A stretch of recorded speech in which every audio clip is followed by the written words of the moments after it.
Good morning, Dr. Sangeeta. This is Dr. Deepa. We'll start the program right now, ma'am. Hey, Deepa, start. Yes, ma'am.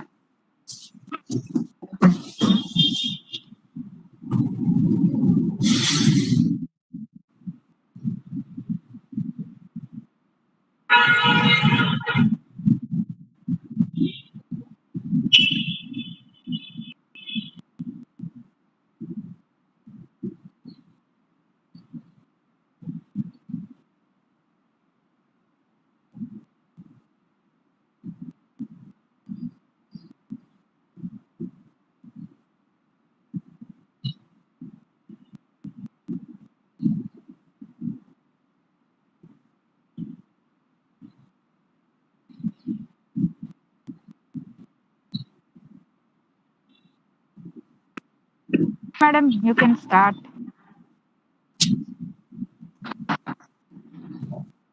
Madam, you can start. Lakshmi, madam, please go ahead and start.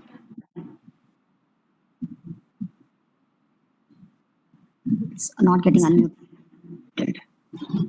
Just call somebody from. Yeah, okay.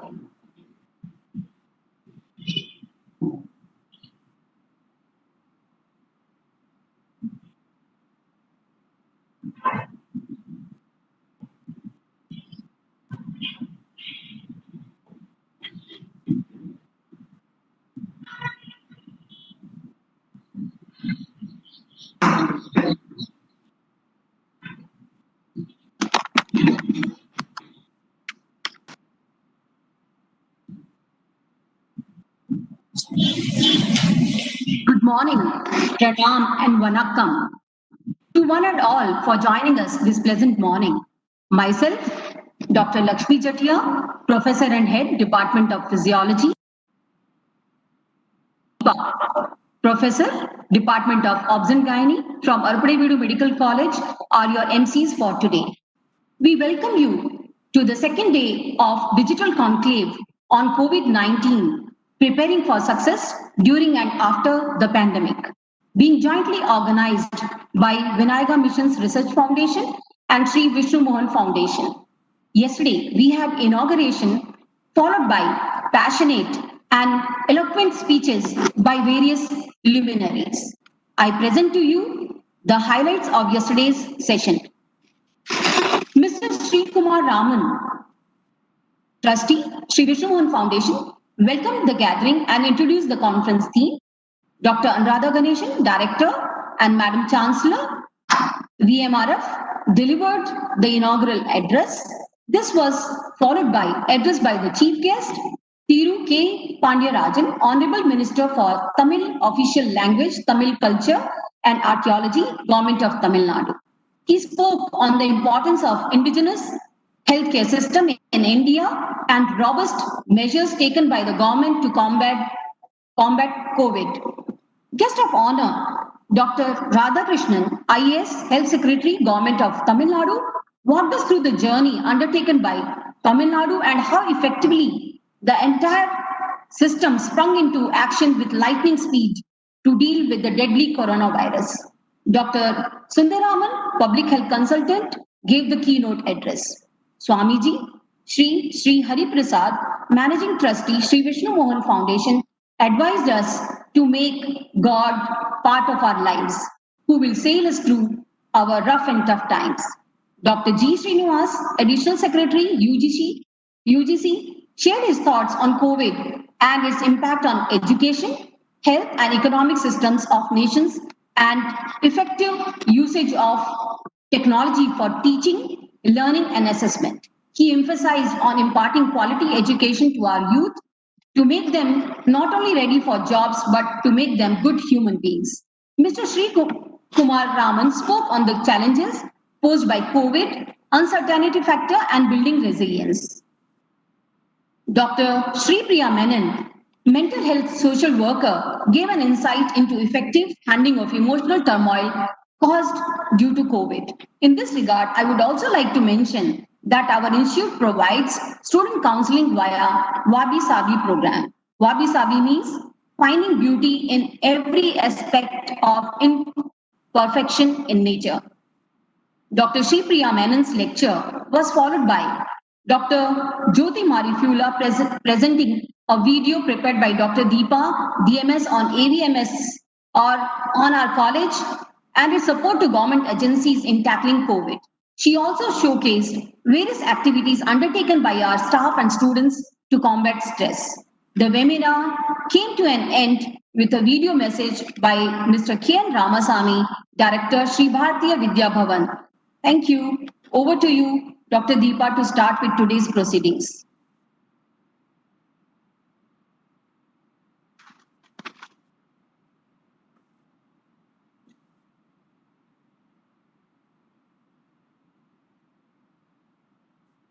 Thank you, ma'am. Today, the second day of conclave on COVID-19, preparing for success during and after the pandemic. This COVID pandemic had changed our everyday life in a way that was totally unanticipated. The fear and anxiety about this unknown disease have been overwhelming. This digital conclave will emphasize on how this pandemic of COVID-19 was managed successfully and in the future also. Today, we have a frontline healthcare professional, Dr. K.P. Suresh Kumar from Kaveri Hospital, to narrate the coping up the stress of COVID-19 by the healthcare workers. Then, the COVID scenario management now and then by young professionals, which will be briefed by Professor Uma Shankar. Role of medicos in this war will be narrated by our Dean of prestigious medical institution, followed by highlights of CSR activities of PMRF during this pandemic by Dr. Giri Rangaswamy. We have efficient administrators here, Dr. Jay Singh to outline the hospital and community-based services, and Dr. Meenakshi Sundaram to brief on the private COVID care. We have interesting panel discussion with the students and staffs of the institution, and then the impact of this COVID pandemic on these students and the staff and how they combat this deadly virus. Let us all have a walkthrough the path towards the success to manage this pandemic in future also. Let us go ahead with our first presentation today by Dr. K.P. Suresh Kumar sir. He is the head of cardiology department of Kaveri Hospital. He has a vast experience in both non-invasive and invasive cardiology, having been in practice since 1993. He has performed over 15,000 coronary angiograms, 2,500 cardiac catheterizations, more than 4,000 coronary angioplasty procedures with stenting, renal angioplasty, etc., etc. It has been very vast. I'll be keeping on telling about him. Now, let me give my screen to him for his presentation, it will be very informative for our participants. Over to you, sir. The screen is yours, Dr. K.P. Suresh Kumar, sir.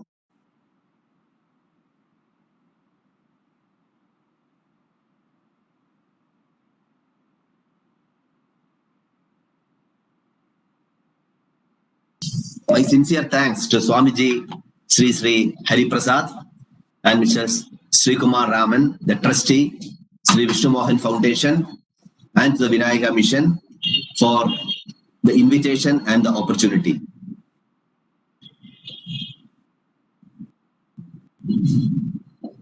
Hope my screen is visible and I am audible. Yes, sir. Yes, sir. Both are. Yes, sir. Your screen is visible. The topic which I would like to discuss is how can we successfully cope up with the stress arising from COVID-19 pandemic. All of us are going through very difficult times. Facing a pandemic and going through a pandemic is really challenging. All of us are thrown out of our comfort zone and our routine has gone for a toss. It is really a turning point in the history of mankind.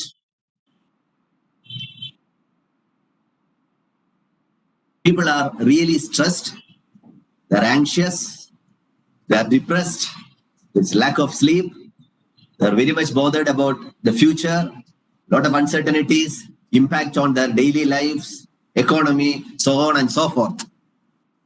So what we have to think or anticipate is that the post-COVID world is not going to be the same. There will be a change. So be mentally prepared for the change. You be the changing agent first. So it is just like a war-like situation, the pandemic. It's a crisis. So you have to lead from the front as in army. Now, how will you lead? The leadership is a state of mind. You should have courage and self-belief. Think calm and think positive. Be focused on your job.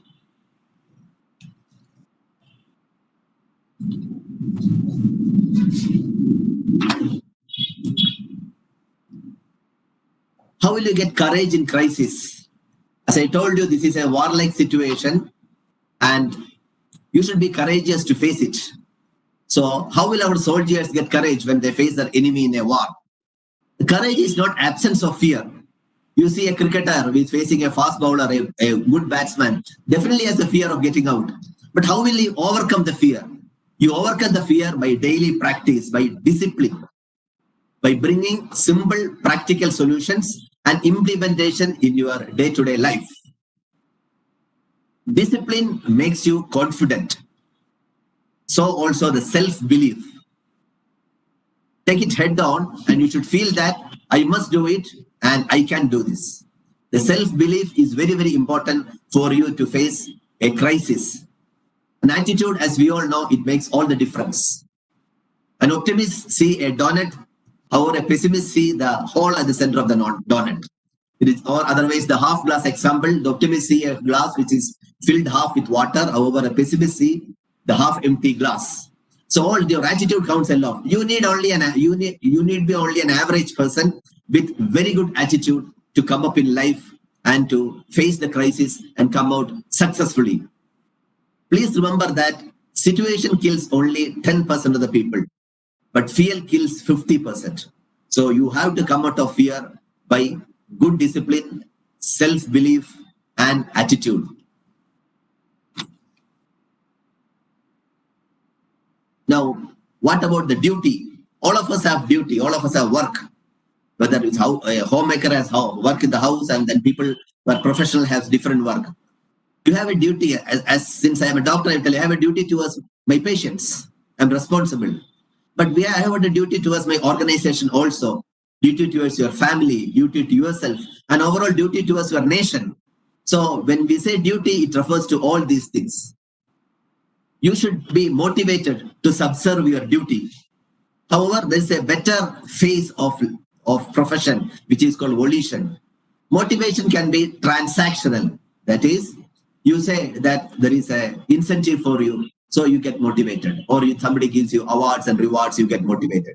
But volition is nothing. Volition is a state of mind where it comes directly from the heart. You are sincere to the work. You are passionate about the work, not bothering about the result or the rewards. So this is a message from Gita. You do your best. The result will follow. Be a professional. What do you mean by professional? Professional, you will be able to subserve the duty and the work, irrespective of whether somebody is observing you or not, irrespective of supervision. So you can do the same kind of work unsupervised. So be a professional. Perform with passion. Definitely add a spiritual element to that. The spiritual element or the spiritual string between you and the Almighty or the superpower is very, very important. Keep that string intact. I'll tell you a small story where an eagle, when it was flying very high, see a kite, which is again very high, flying at very high. So eagle asked the kite, oh, you have reached so far up. You know what the kite told? Kite told that I can go further up, but there is somebody holding me from below. That's what I am not able to go up. So the eagle cut the thread. What happened? The kite fell flat on the ground. So you always think that somebody is controlling you. The God Almighty is controlling. So keep that spiritual thread strong and always with you. Keep small, achievable target and build further. Don't keep big targets and everything. Laughter is very, very important. The humor binds people.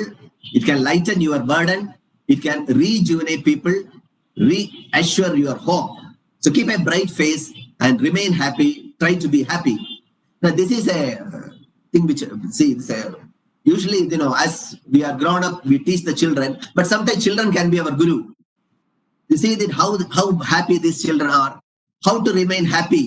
You see that you eat half stomach, walk double the time, and 3 times you laugh without any measurement, without any gauge, and love everybody. This is the best way to remain happy. I told you that the world is going to become different. There's a changing world. How to cope up with this changing situation? You have to follow these 3A, that is adjust, adapt, accept. One is adapt. Adaptation is the key to success, the key to the changing life. The adaptability is very, very important. Second is adopt. Adopt with your thought process, how best we can do that. And adapt. Make sure that you are the best person in it. Prepare your mind. Preparation for anything is very, very important. And control your attitude towards life, which I have already stressed the importance of attitude.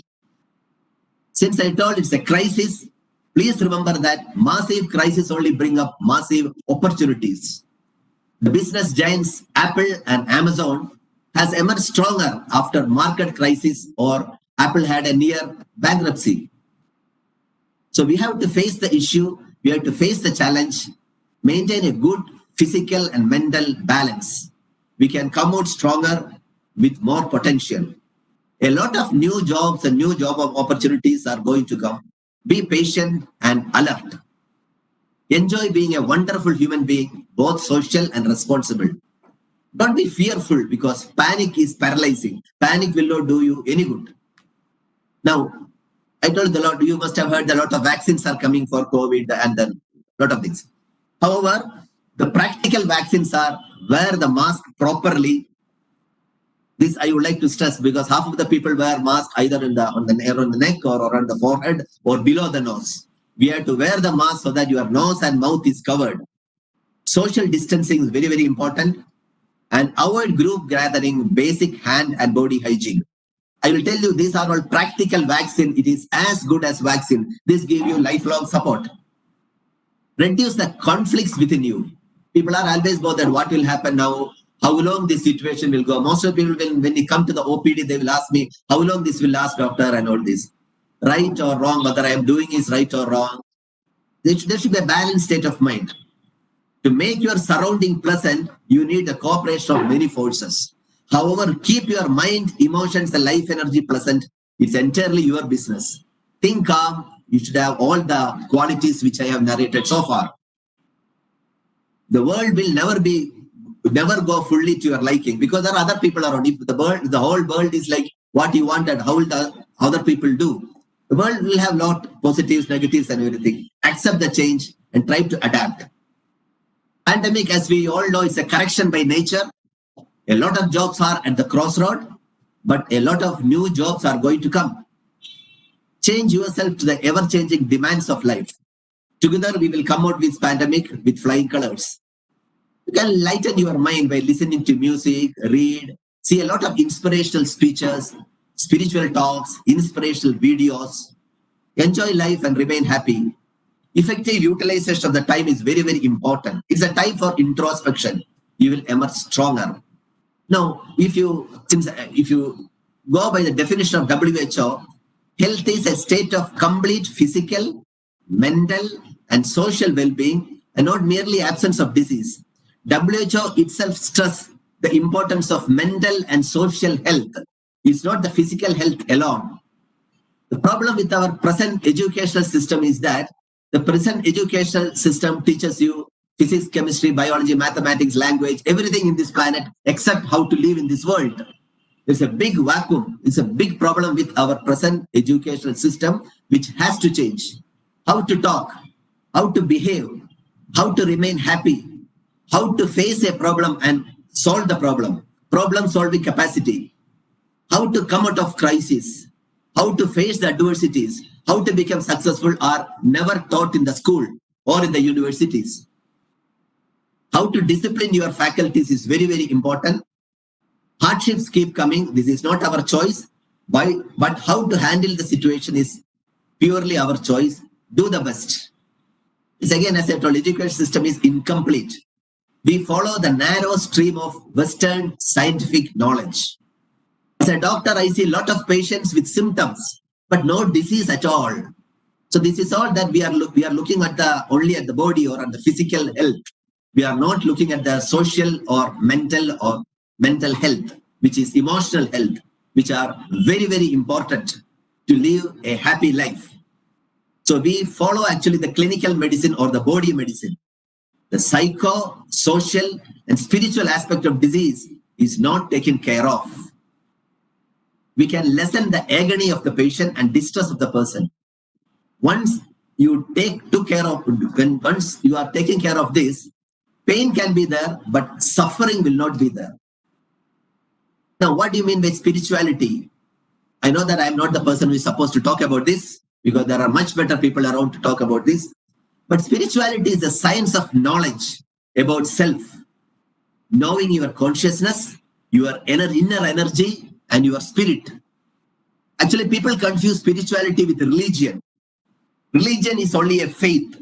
You can be a spiritual person without any religion. That's what we should understand. The moment we talk about spirituality, people will connect it with the religion. It's wrong. Religion is only a faith. You can be a spiritual person without any religion. So this is a science of knowledge. You should know who you are, self, in the inner consciousness, inner energy and spirit. You should have an holistic, effective care to the patient. You know, the Harvard Medical School has got a subject called Science of Happiness. They have got a degree in the science of happiness, which is highly sought after. And we have got in India consultant well-being psychiatrists, which take care of your well-being.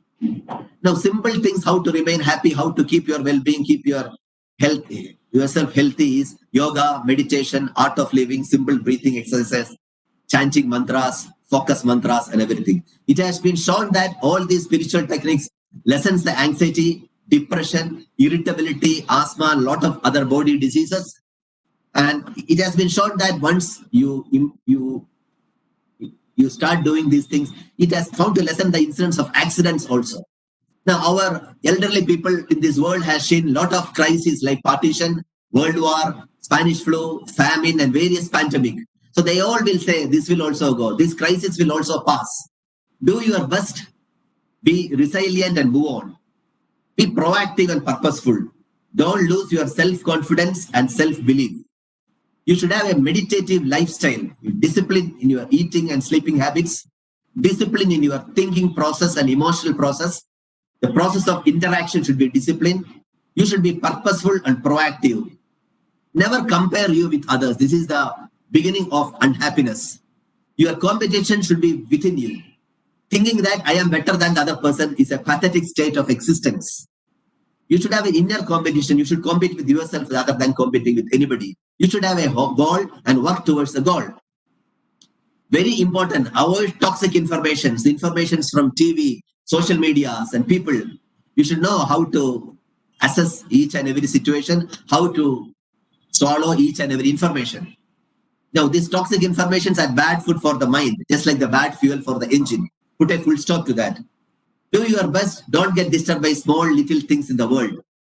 Integrate spirituality in life.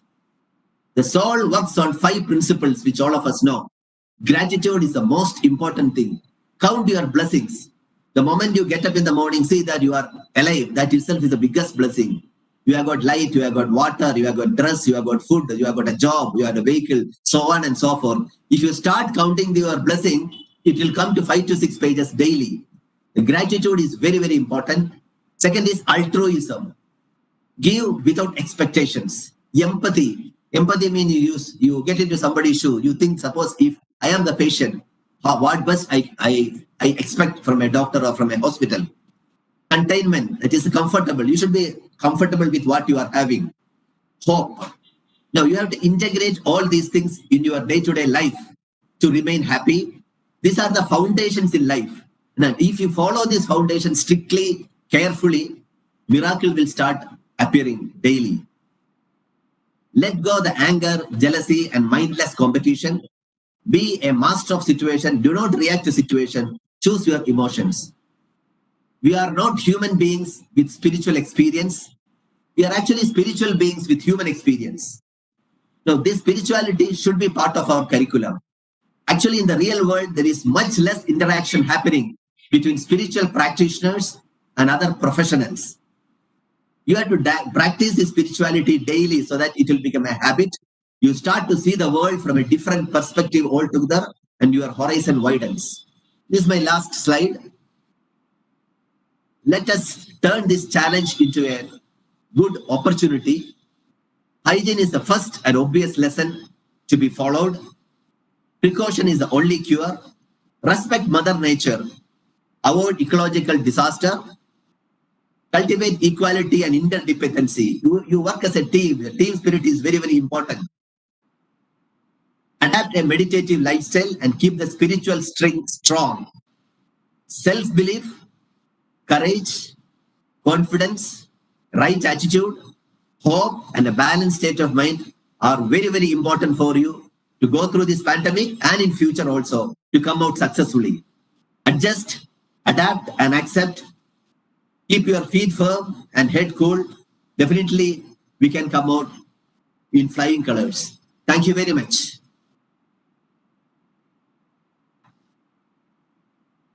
Thank you very much, sir, for your wonderful lecture. We assure you that we will definitely come out of fear with discipline, self-belief, and attitude, and by avoiding anger, jealousy, and mindless competition, we will live a life full of love and laughter and health. Thank you very much, sir, for your wonderful lecture. Thank you. Thank you. And I don't see any questions in the chat box.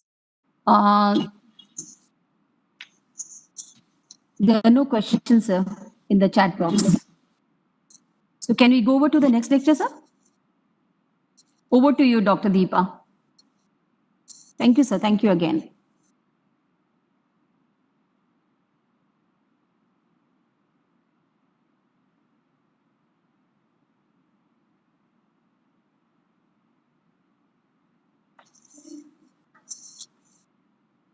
Yeah. Friends, our next speaker is Dr. Uma Maheshwari Shankar. Yes. Madam is a recipient of Yoga Mitra Award for the year 2015 and is working as principal and head Department of Philosophy, SIES College of Arts, Science and Commerce, Mumbai. Her association with this institute is for more than 27 years.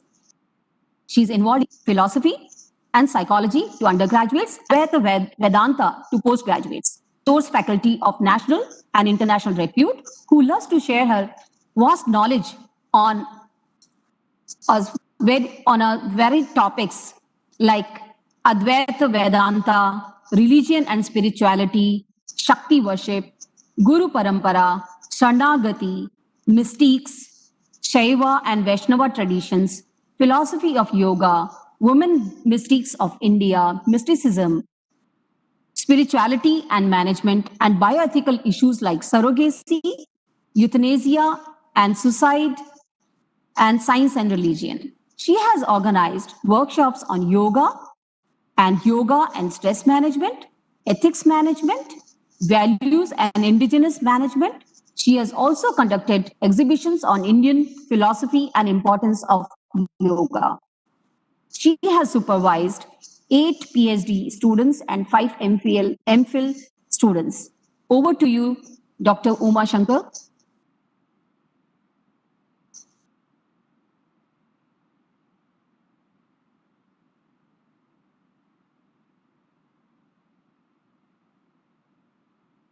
Can you hear me, Dr. Lakshmi? Yes, ma'am. Yes, ma'am. You're audible. Yeah. Thank you so much. It was wonderful listening to Dr. Ma'am, your video is off, ma'am. Sorry. Um, this is a wonderful lecture from Dr. Suresh Kumar, and it is, yeah. Hello. Yes, we You can are hear you. visible Yeah. and Yeah. you are Okay. audible as well. Audible. Okay. Thank you. Thank you, Lakshmi. Thank you, Sri Kumar. Thank you, Swamiji, for giving this opportunity to share my thoughts on how do we cope up not only with COVID times and also in the future. And the word success that has been very beautifully used in the earlier speaker by Dr. Suresh Kumar. Some of the take home lessons that he has given us, I think it's much easier for me to take from there, whether we have to adapt and we have to adopt certain things. And finally, we also need to accept. I would like to even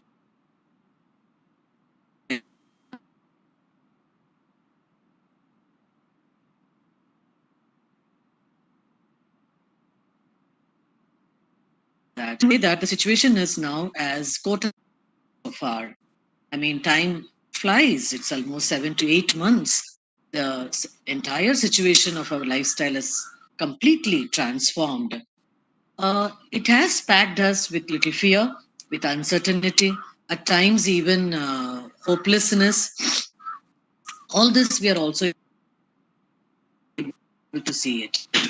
What is what all of us have in common? And this planet is under a threat with this advent of this coronavirus. We are taken aback, certainly. It has given us a kind of a pause in our lives. It has stopped our activities. It has halted our aspiration to some extent. Now we are recouping that there are opportunities at the crossroads. We can take up new jobs and all of them. But it has seized a lot of plans that we had over a period of time.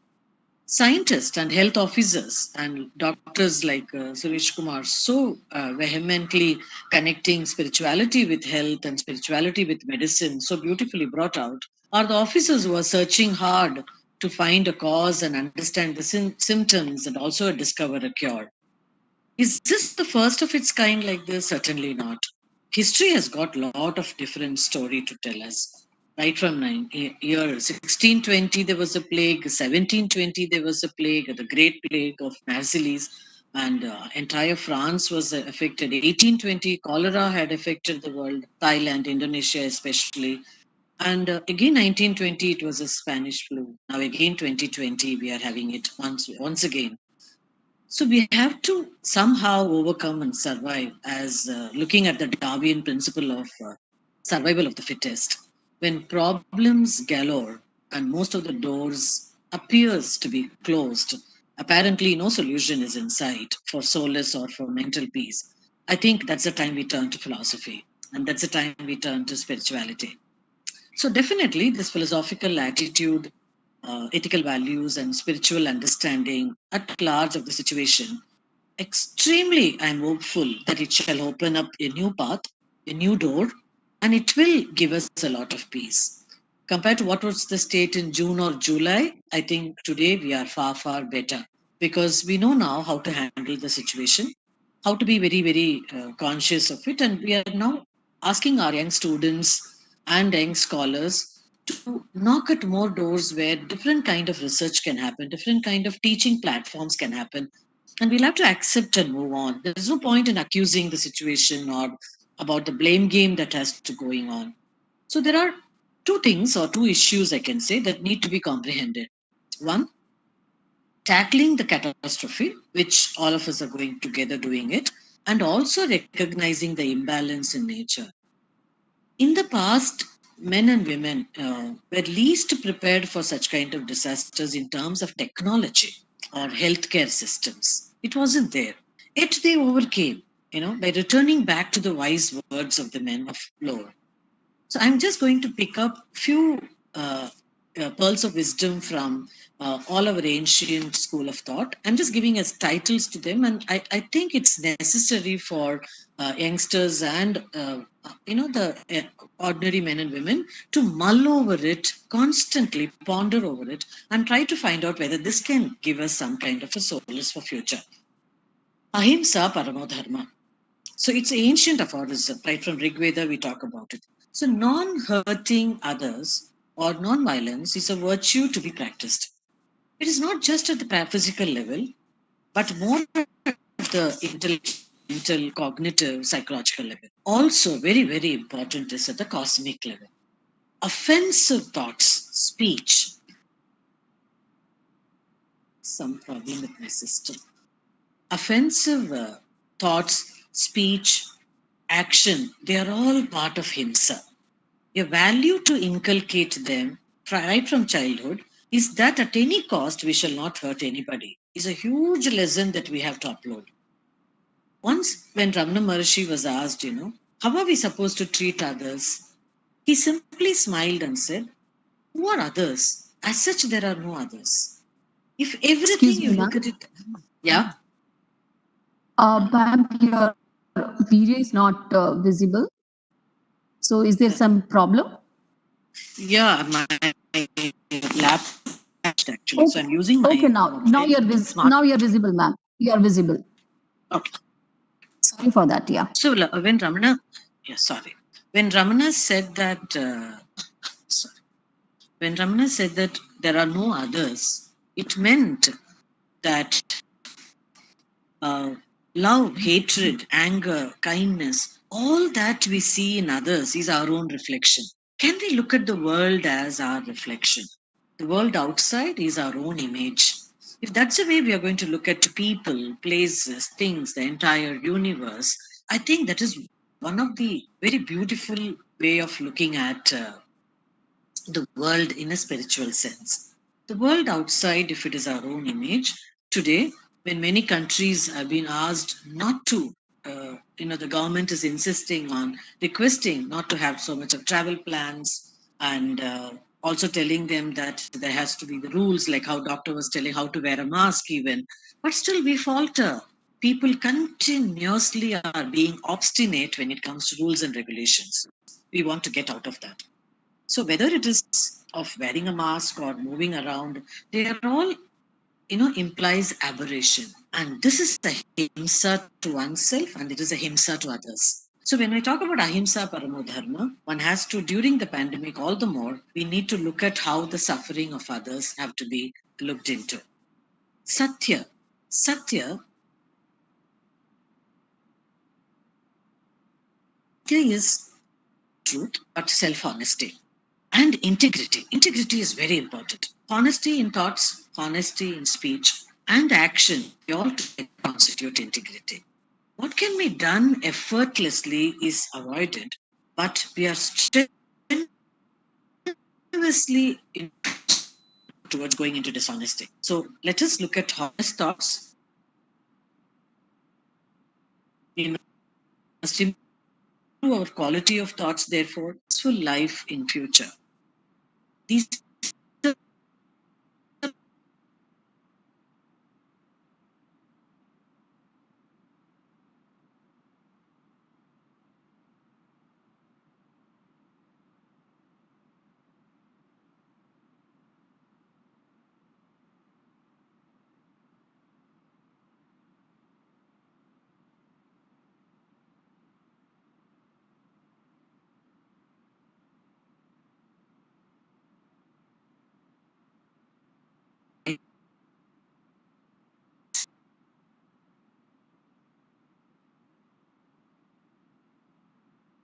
believe and live that we all belong to one group, one cluster, one family.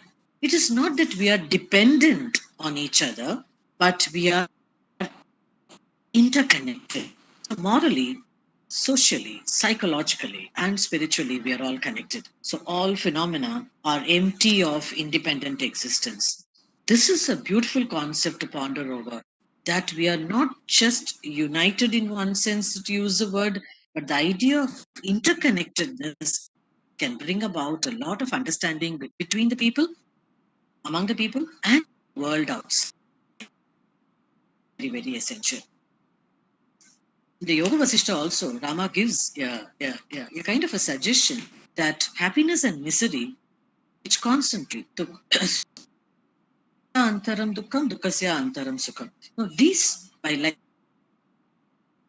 They are all day and night, Diva and Ratri, because this world is cyclic. And when I say cyclic, none can escape from this. And therefore, we have a lot of hope that this will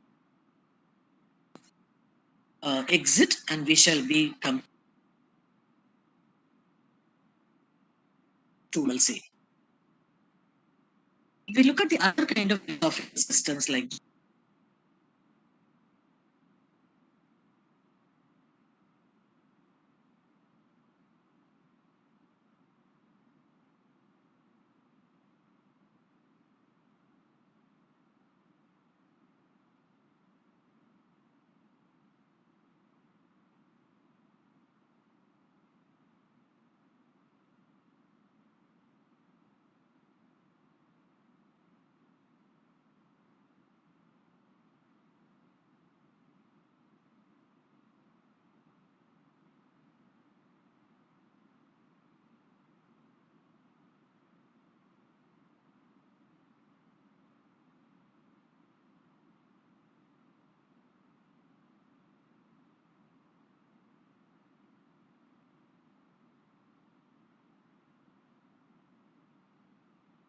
We seem to have lost I think Dr. Uma Shankar has lost her connection due to like intermittent interconnectivity that she is getting.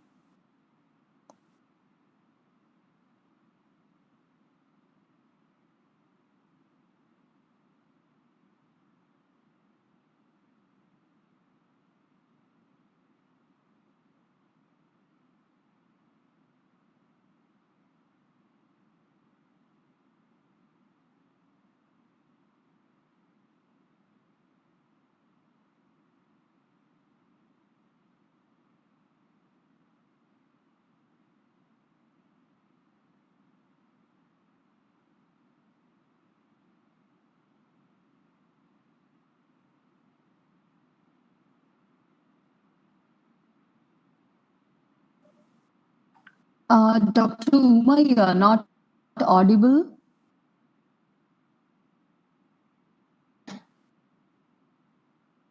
I just spoke with her and she's going to reconnect. Okay, sir. Can you listen to me now? Am I audible? Yes, ma'am, very much. Okay. Please carry on. Sorry for some issues.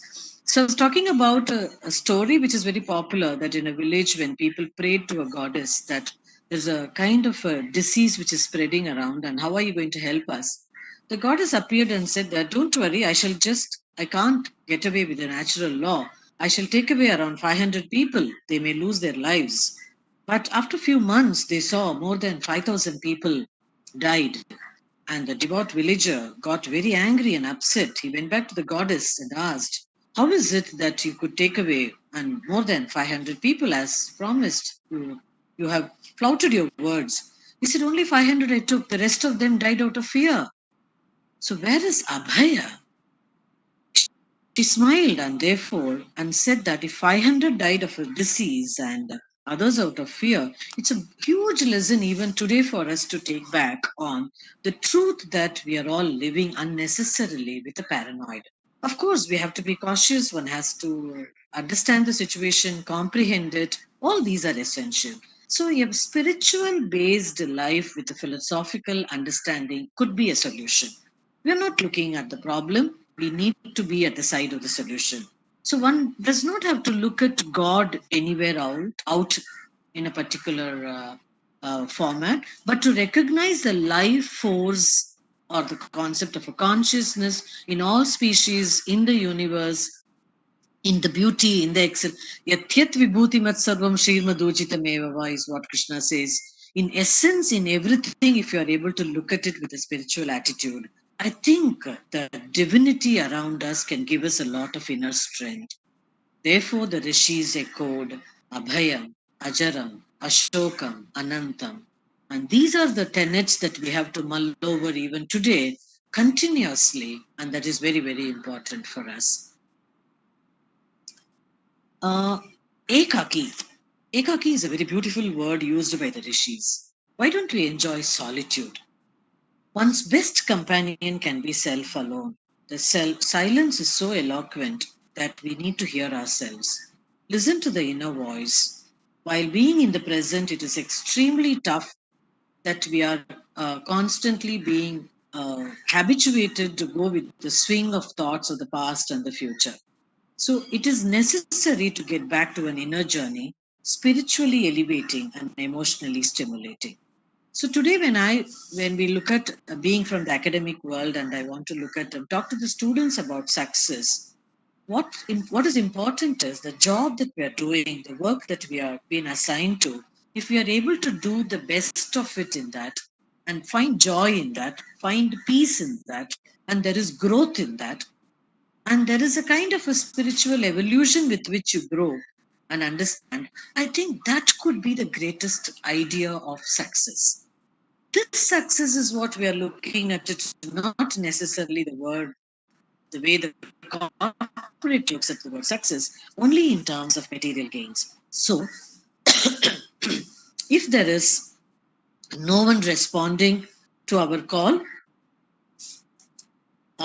then let us go all alone. Because this is what Tagore's Ekta Chalore became a very popular piece of literature that we have. If no one speaks to you, Tagore very clearly says, don't think that you are unfortunate. If everyone is having a fear to speak to you, then do not ever complain about it. Open your heart, open your do not hesitate to speak, because it is necessary to get connected with people. And that is what we are looking at it whenever being alone is not in terms of fear, but it is enjoying the solitary, and also it brings about a lot of solidarity.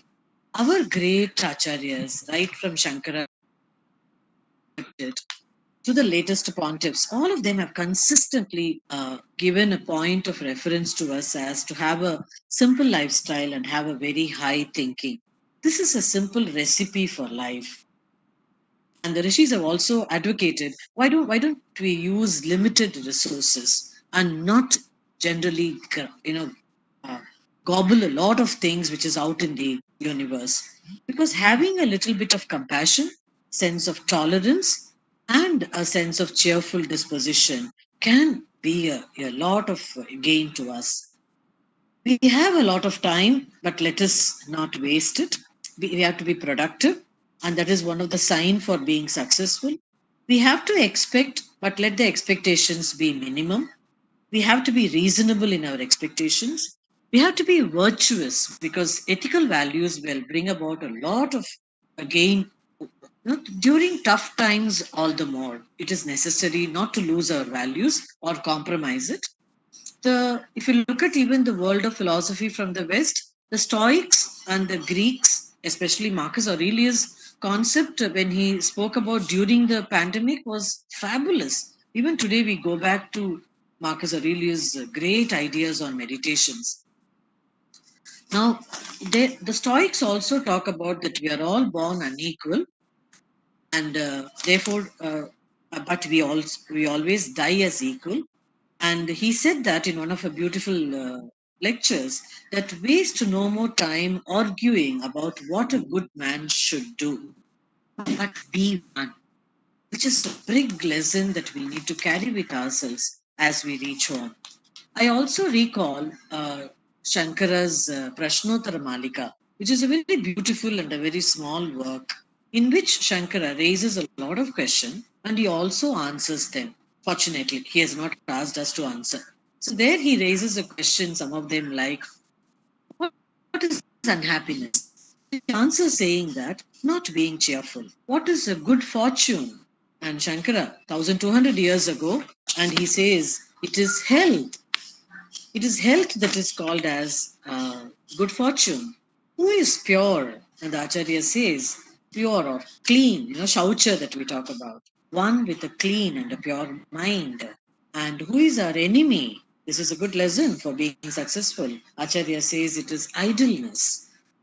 By whom is this world conquered? By the person who has got lot of endurance and lot of truthfulness. So it goes on and on, a lot of questions with a lot of answers. And what ought to be done, which is very beautiful for me because it is so apt in the COVID time. He says, working for the well being of others. Because even for Guru, his definition is co Guru. He says,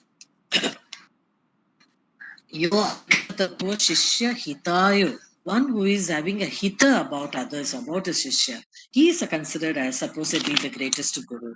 Now, these are some of the lessons that we can always go back and connect ourselves, and this would lead us to a path of success. As I come to the end of it, I'm looking at what is the moral of the story of this COVID time. Barged into my friend's place and asked, "What is the lesson did you learn from COVID?" My friend said that one thing is very clear, that I have to be more forgiving and I have to be more compassionate. If these are two up the topmost lessons that I have learned it, I think the lessons for all of us is all our logic, though with the valid pieces of evidence of the past, is nothing but all of them are just the virus. None can take away their words, and we have to, give that to others. Krishna, that's why Krishna says in the Gita, Alpasya dharma. Bit of dharma we do it, it can take us to a long, long way. So minimalistic living is okay, but without any complaints. Engaging ourselves in the deeds which are all elevating, that shall be the pillar of strength to always fall back on. Because human beings, when we come together, it is those kind of people, common interest people, we come together like a family. It need not be a bishop, but we know whom to depend on at what time, many times. So why should we start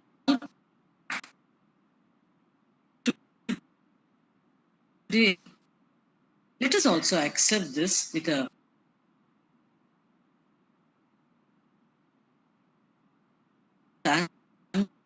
people around and the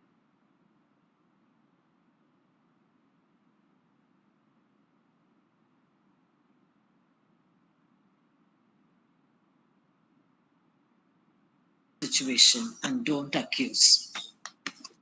COVID times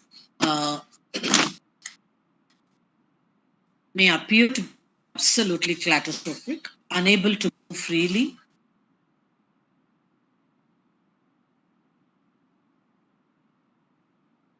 Fighting for freedom of varied kinds.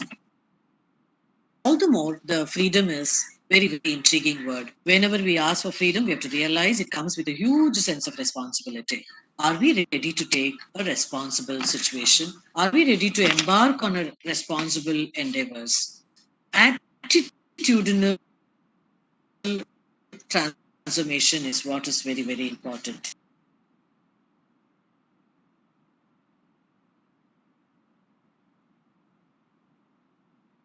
Let us reconstruct,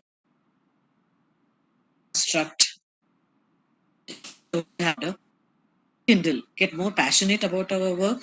Let us recognize our skills. It's kind of a SWOT analysis, and look at our weakness and move ahead. Let us respond and not constantly react to situations. Let us also rebuild our past because our confidence level has gone down. Taking responsibility is important.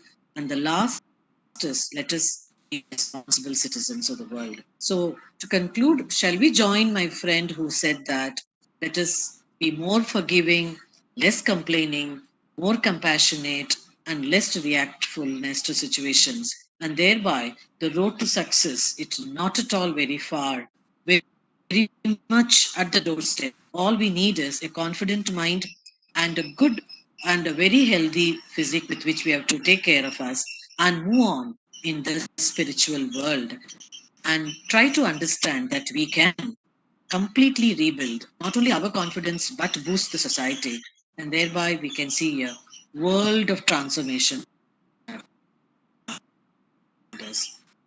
I'm hopeful Almighty is with us and march ahead. Thank you for this wonderful opportunity. Sorry for little glitches. Since my laptop completely crashed, I couldn't arrange a new one immediately. I thought I'll manage with my smartphone. I do not know how smart I was, but the phone worked to some extent.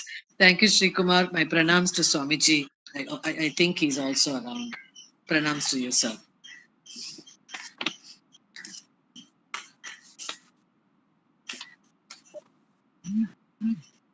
Thank you, ma'am, for your motivational speech for the students and the young professionals. I loved your words, ma'am, to see essence in everything with a spiritual and holistic attitude. I think if we follow this, we can go through this difficult situation back to new normal. Importance of getting connected by being expressive. That was a message of the day which you have given. I hope our students and our faculties will take up that one. You have put the entire session into a nutshell, how the lesson of life we have learned from this COVID pandemic. This pandemic taught us many things, the vital one being compassionate. Thank you, ma'am, once again. However, the message was taken by all of us. However, it was there was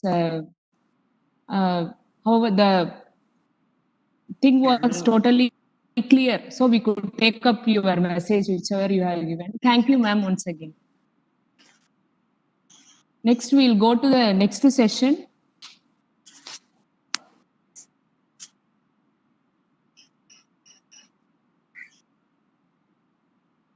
Yes.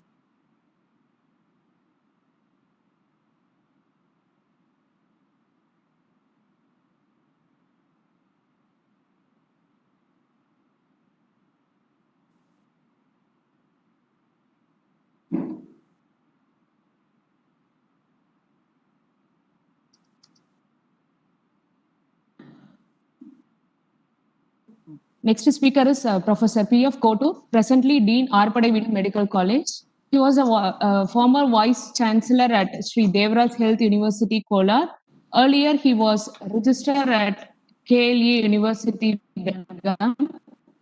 He worked as Senior Professor and HOD Anesthesia at Jain Medical College, Belgaum. He has been professor in anesthesia for more than 3 decades. His areas of interest is medical education, evidence-based medicine, cardiac anesthesia. He has held a prestigious position as president in Society of Anesthesia. He is the founder editor of SARC Journal of Anesthesia. He was the editor of Indian Journal of Anesthesia. He has received the Lifetime Achievement Award in the year 2014 by Indian Society of Anesthesiologists. His professional achievement noteworthy is the establishment of Department of Medical Education, skill labs in all the 3 universities which he has served.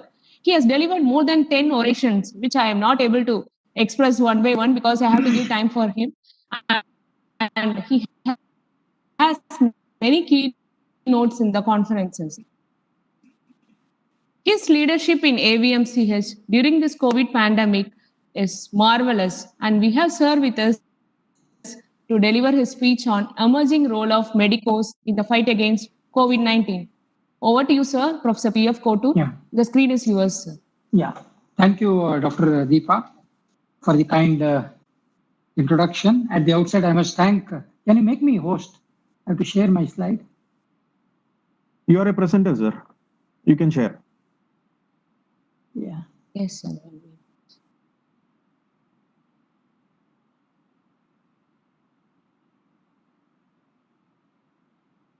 Are you able to see my slide? No. No, sir, not yet. Yeah. Yes, now it's visible. Yeah. At the outset, I must thank both VMRF and the Vishnu Foundation, in particular our beloved Madam Chancellor, Dr. Anuradha Ganeshan, and Shri Hari Prasad Swamiji and Shri Kumar Raman of Vishnu Foundation for having given me a opportunity to share some of the thoughts in the next 10 or 12 minutes. And my thoughts or opinions, what I'll be expressing, are based exclusively on our personal experience in this institution in the past 6-8 months. And my personal education as a personal experience as a teacher in the past almost 4 decades, and some information what I have gathered from around. Now, just to give a preamble to my talk, this is a global pandemic, which is an unprecedented global disruption. This disruption is evident by the prompt closure of colleges across the globe, medical colleges across the globe, and to be in particular, suspension of in-person didactic lectures, clinical postings, and all the customary celebrations, physical celebrations also have been suspended in order to flatten the infection curve. And to facilitate, the curriculum has to roll, curriculum has to go on. With many reforms, including the examination reforms, have been introduced by being restructured, and a transition to a structural virtual learning teaching learning formats we have adopted. And one thing we all know, this MBBS curriculum is not compatible when you suspend the clinical postings. So which has certainly caused change in the behaviors of both the students as well as teachers because of the stress.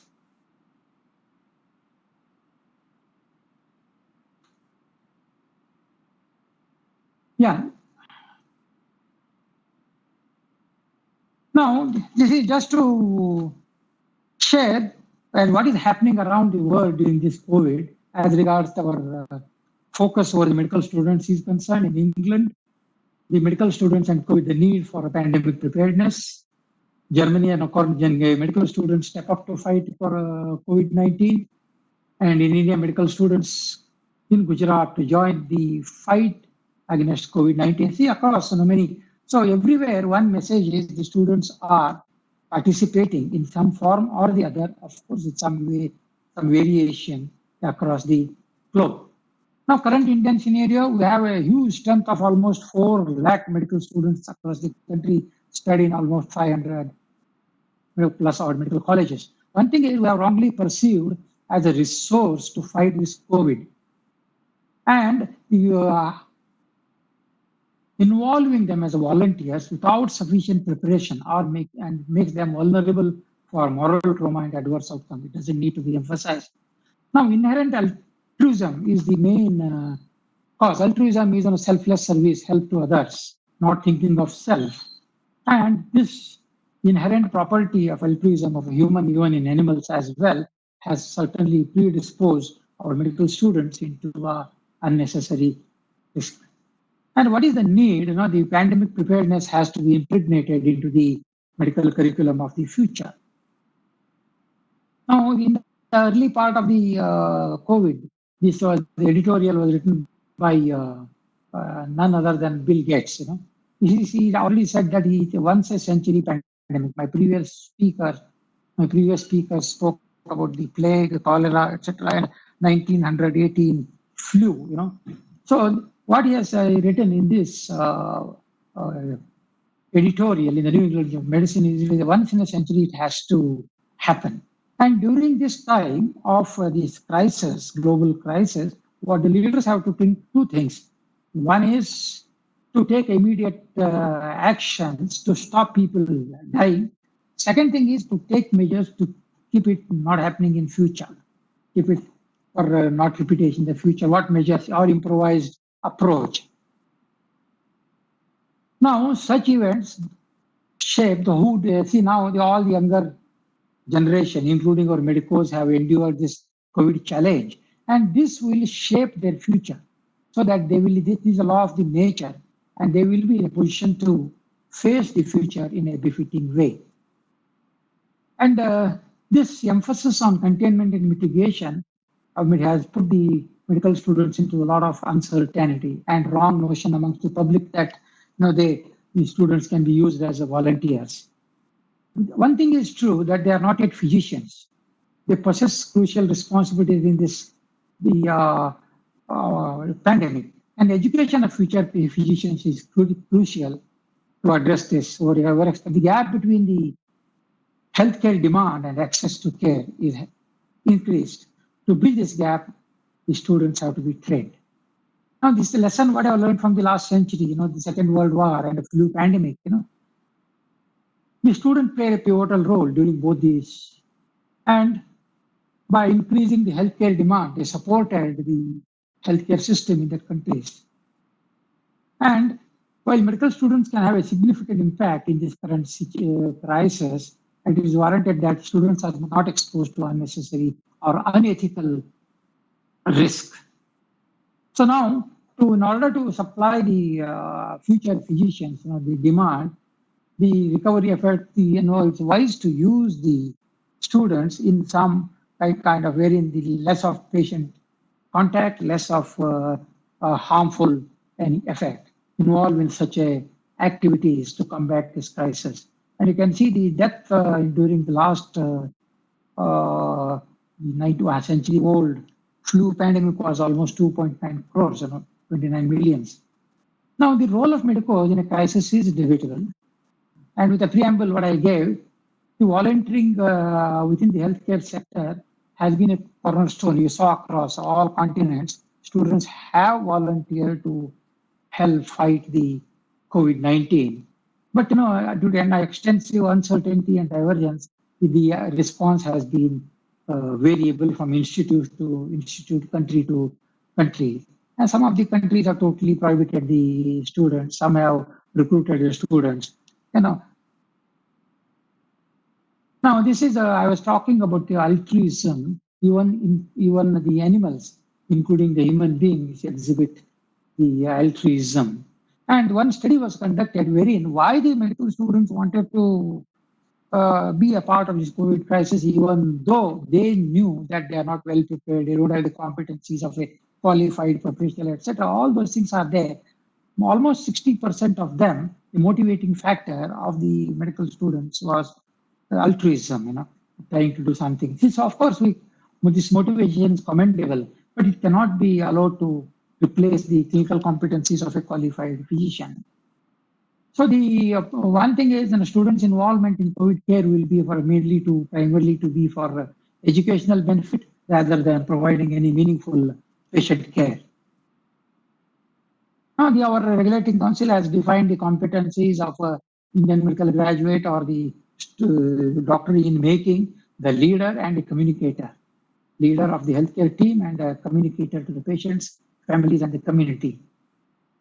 Now, there are various successful models available across the globe. The first one, premier one, South Korean model, wherein the number of deaths, number of involvement have been very, very minimal as compared to many countries, including the developed countries and the developing countries. But one thing that is common is the 5 elements of successful leaders, 5 C's, always be calm, communicate with all people around, collaborate, and coordinate support and cooperation.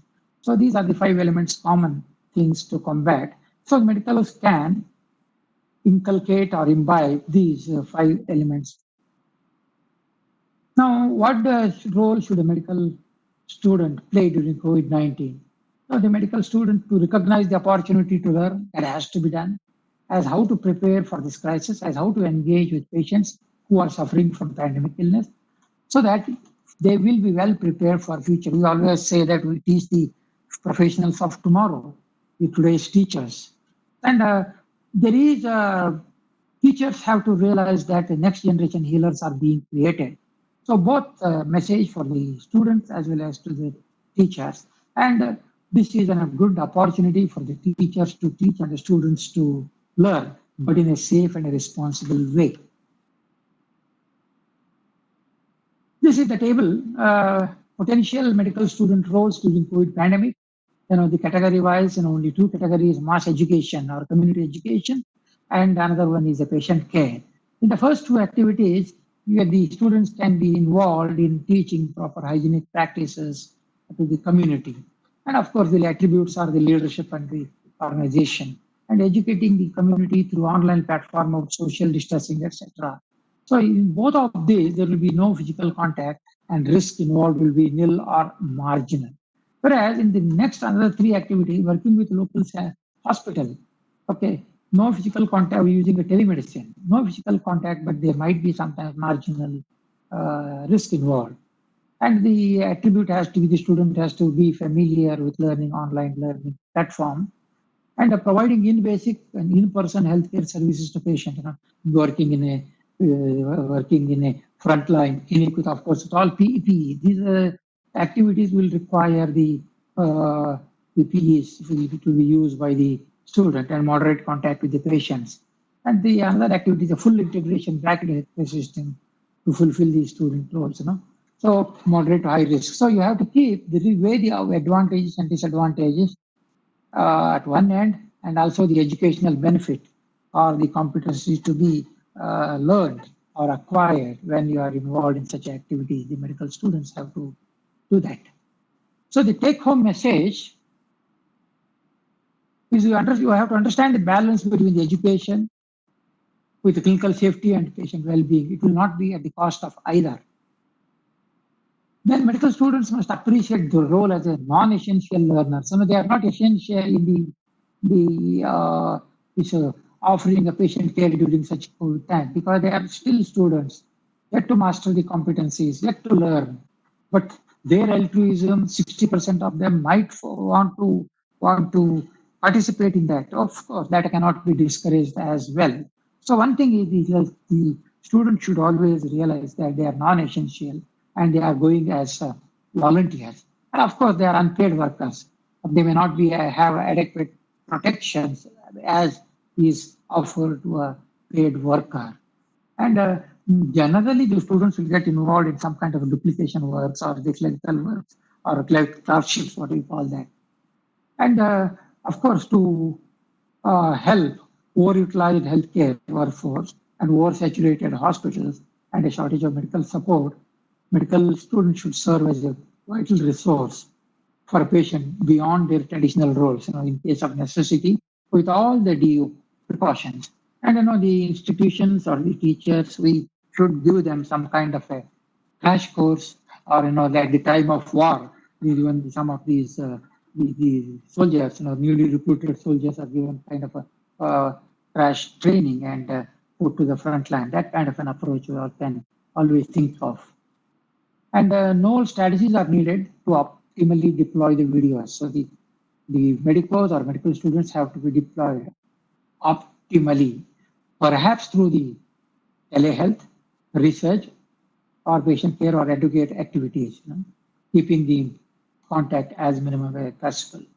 And given their knowledge base and restricted clinical duties, medical students are uniquely equipped to serve as a voice of leadership to the non-medical peers or the community and to mitigate the healthcare system overload. Of course, through non-traditional medical support. Non-traditional, what I mean is not like a frontline doctor. And the students can strengthen the local healthcare systems by engaging in community outreach activities, engage in leadership activities, teaching, training the community, and within their social and professional circles. So thank you, ladies and gentlemen, once again for giving me this opportunity to share some thoughts on this Thank you platform. very much, sir, for sharing your for sharing your thoughts on emerging role of medicos in the fight against COVID-19. Yes, sir, we really appreciate your concern for emerging budding doctors. And definitely, as per your advice, our institute did utilize our student services for awareness programs and taking all safety precautions in place. Thank you very much, sir, for your wonderful thoughts on this occasion. Thank you. Next, we have our next speaker for today is Dr. Giri Rangasamy. Can I have Madam's introductory slide, please?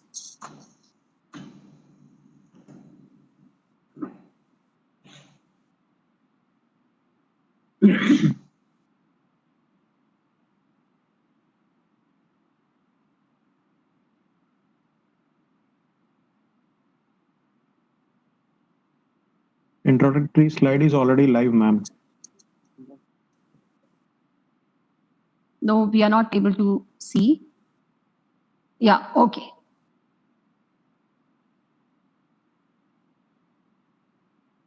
Yeah, okay. Thank you, Mr. Sibyl. Dr. Rangasamy is Dr. Giri Rangasamy is working as Dean CSR Vinayaga Missions Research Foundation. It was a very difficult task for me to concise her CV in one slide. I met, whether Madam remembers or not, I have met Madam on 2 occasions when she came to Arpadevidu Medical College with scientists from US for research collaboration and with delegation from Naresuan University, Thailand, to which Madam is a regular visitor since 2015. VMRF has signed MOU with Naresuan University. Dr. Anuradha Ganeshan, Director VMRF, was instrumental in signing this MOU. Dr. Giri retired from Women Christian College as Registrar and Vice Principal. And later on, she joined Vinayaga Missions Research Foundation as Dean. Giri Rangasamy pursued MSc Botany from Presidency College, Chennai, MPhil Algal Biotechnology from University of Madras in 1977, and PhD in Environmental Biotechnology from Anna University in 1995. She has been bestowed with several awards and titles. To name a few, Botany Bard by Indian Express, American Biological Institute Award in 2001, Shriyana Puraskar for her achievement as veteran teacher in biology. Indian Overseas Bank honored her with Best Teacher of Chennai Metropolis. She also received Mayan Award by Lieutenant Governor Puducherry, Dr. Kiran Bedi, in 2017 for the social service, and Women of Excellence Award by VMRF for her long academic services. She retired as she has published textbook Understanding Botany from 6th to 10th standard with Macmillan India and has many articles in renowned national and international journals. She is also credited with revision of curriculum for UG and PG courses at Women's Christian College. She has organized many workshops, summer and on-the-job training programs, and has delivered many lectures at schools and colleges. According to her, teaching is a lifetime experience. She is a woman with varied interests. She likes to design jewels and costumes. With this, screen is all yours, ma'am. Dr. Giri Rangasamy, please. Thank you, ma'am. You can start your lecture. So, am I audible? Yeah. Yes, ma'am, you are. Shall I start? Yes, ma'am, you can. Thank you very much, Dr. Lakshmi. And it's good to hear when people say good things about you early in the morning. Okay. I welcome once again all the digital participants. I heard that a good number had attended yesterday, and that was the intention and expectation from us to organize such a meeting. A special word of thanks to our Honorable Minister Pandirajan and also our Health Secretary Radhakrishnan for having readily accepted our invitation, and they also had their speeches yesterday. And both of them remarked that VMRF, that is Vinayaka Missions Research Foundation, our university and our colleges, it's good that we spoke about COVID-19 at a time when it is absolutely necessary. Yes, it is time now to step up and build our country as well as the world. Now, I thought I can say something in a very lighter vein because so much of philosophy, so much of very serious things were discussed so far. Now, the visible or obvious changes we are now experiencing. It starts with the cell phone, I should say. Now, originally, taking cell phone to the classrooms was totally prevented. Now it is the other way. So we have asked the students to bring smartphones so that they can have classes online. And then I got a lot of WhatsApps which were connected to COVID-19. So a few I thought I can share with you. For example, an employer is shouting at his employee saying, "What is this? I called you in the morning and your son said that you were doing some work in the kitchen. But then it's courtesy that you returned the call. Sir, I called you back, but your son replied that you were washing clothes." So that means now it's a time when the husbands are sharing their responsibility with their wives. And now it's a time when they have actually felt that a lion's share is taken by the lady of the house and they would like to help their wives. So it's a very good sign. And another thing, now the classes are going online. So I asked some school teachers as well as college teachers about how effective it is. They said, "Madam, now attendance is full. When the students were coming to college, some of them bunk and some of them never come to college. But now it is almost 100% because the parents push them to sit in front of the computer to continue with the online." So that's also a welcoming signal. And then my vegetable vendor, that lady, she is not educated, but she keeps telling me, "Amma, some poochie is there." So she thinks virus is an insect like a spider. Some poochie is there, so we have to be very careful. I'm wearing gloves, I'm wearing mask. You also go and wash your vegetables after you take it home. So that means news is spread that there is some danger and which brings some diseases, and they are conscious that they have to follow certain rules. And then we have said that we should not be moving here and there. So what happens is we are at home and no more visitors, because in some places the visitors keep on going and disturbing the inmates. So that's not happening now, thanks to COVID and the restrictions. So these are all certain things which all of us have experienced after the COVID-19 has stepped in. Now, before going to my topic, I would like to say a few words about our Chancellor and Madam Chancellor. Now, Chancellor always says education should not be confined within the four walls. So you have to go out, you take the students out, make them socially conscious and contribute something, because society is giving them something and they have to give back something to society. And the core philosophy, according to my Chancellor and Dr. Anuradha, is to develop academically brilliant, morally upright, spiritually inspiring, and socially conscious students. So that is the core philosophy of Vinayaka Mission.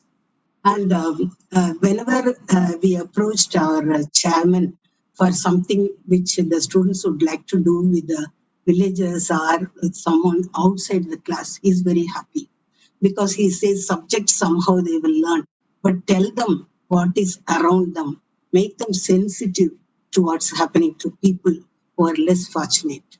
So this is an instance, that is the appearance of the coronavirus is an instant which has given an opportunity to our students to integrate with the society and then do their role as educated people.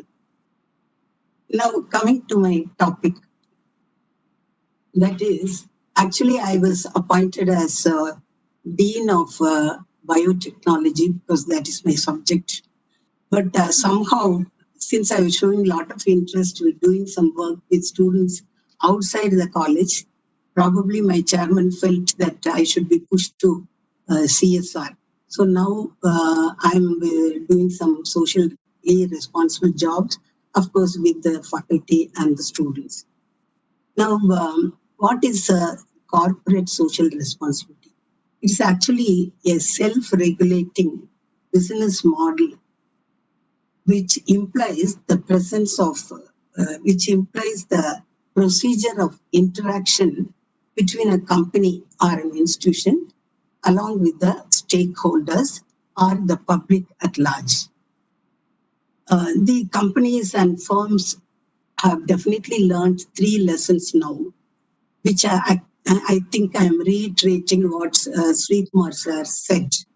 That is, first it has said that coronavirus has given them an opportunity to show how much they are resilient.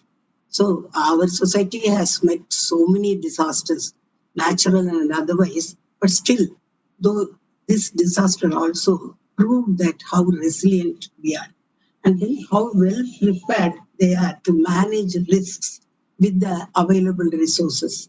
And number three, so these are the three obvious things the companies have learned as lessons to adapt themselves to new circumstances.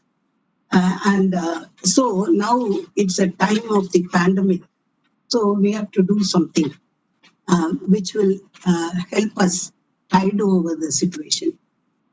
Considering the magnitude of the crisis, it is apparent that the government will appreciate support from individuals and organizations.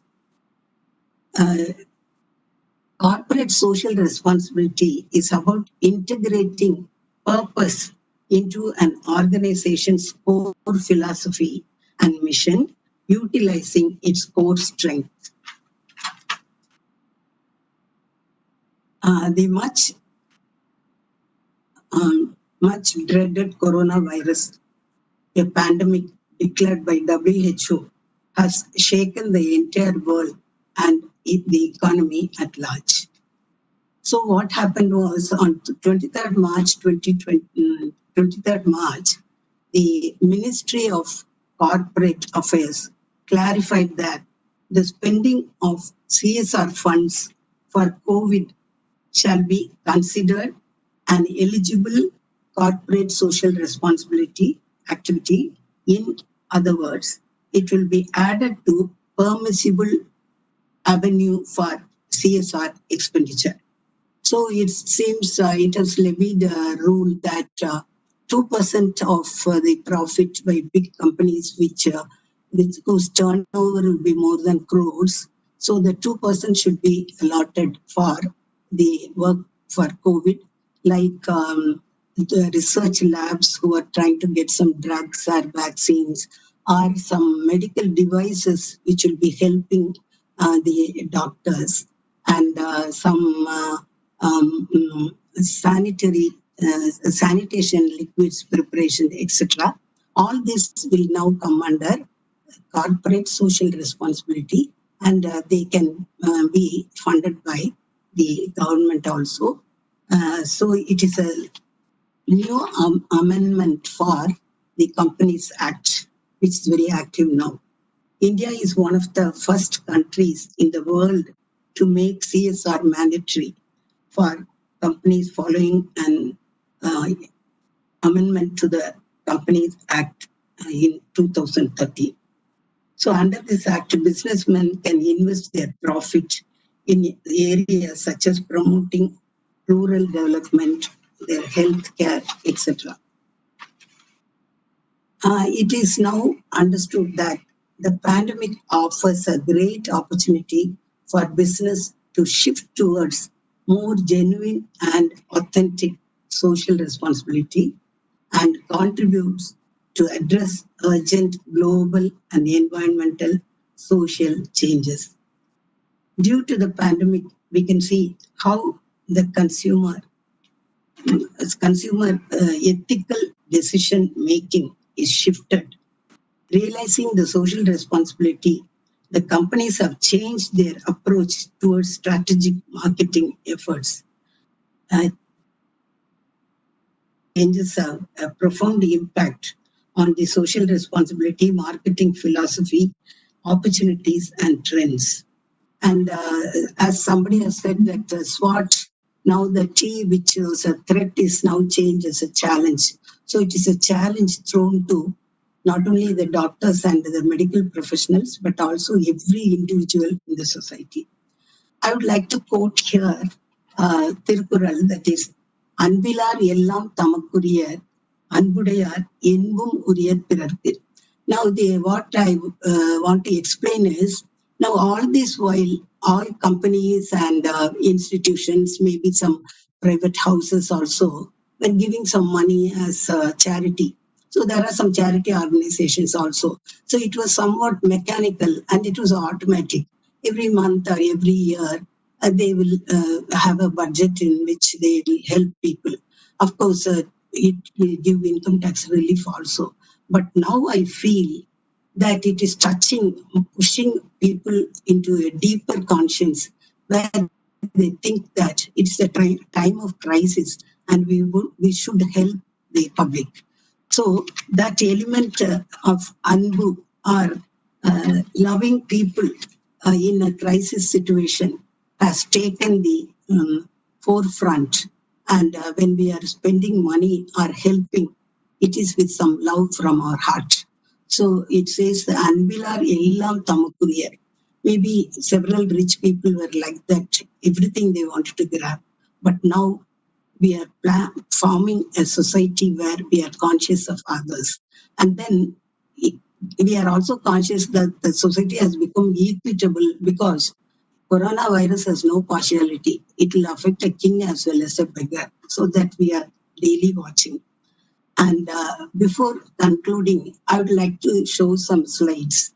Of course, that also in a lighter vein, because all the time we are talking about certain things negative. Here, I would like to mention Dr. Suresh.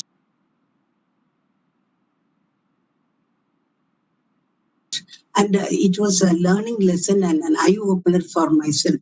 I felt that all his PDF, that slides can be made into a small pamphlet, which can be circulated in all institutions, because every sentence he said has meaning, like adjust, adopt, adapt, everything.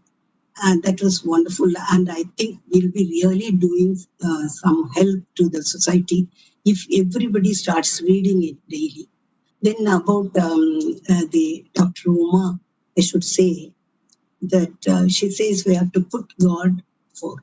So let us be conscious that there is a supernatural power which guides us, because man always thought he is at the height of evolution and he can achieve everything, a superpowers. But now time has proved that he is no one in front of this very, very small speck of nucleic acid, that is the virus. Sybil, we can have the slides now.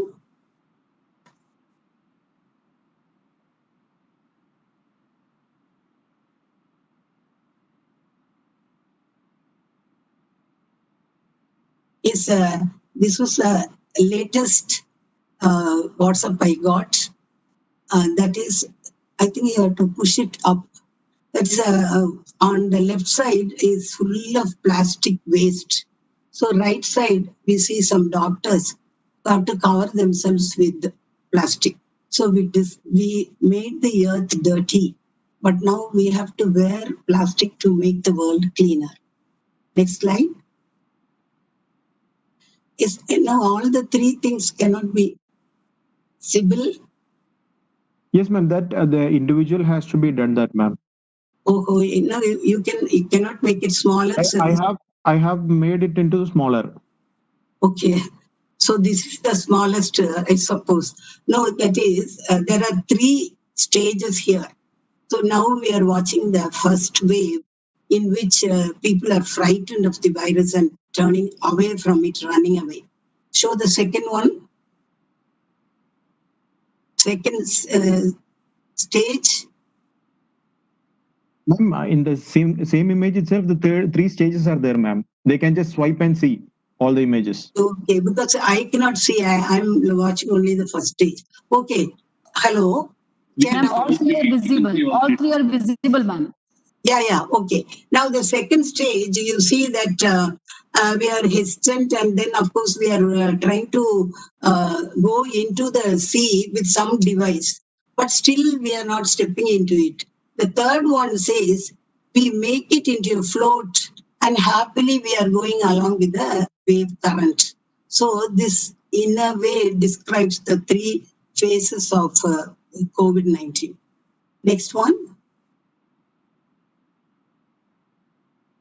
Yes, this is just a cartoon. You can see it is already written.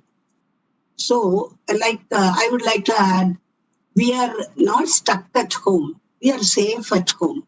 If we change our thinking a little bit, then we can say at present the world is somewhat closed, but it is in the process of renovating itself. And we will arrive at the renovated world, which we will call new, but at the same time will become normal. Next slide. Yes. So this year, for school annual excursion, the students will be taken to visit their schools because I have also little ones at home. Though they have these online classes, everything, the first thing they say, they miss all their friends because their interest is to chat with their friends and tell them what is happening to them, what's happening in their house, and a little bit of gossip. So all that is prevented now. So, and they don't have an idea of the school, how it is, how the plants are, how the trees are, and how the teachers are. So now school has become a place, tourist spot. So this is a cartoon which explains what the children feel right now. Yes, next. Yeah, this I think I'm sure all of you are familiar. Is it a video?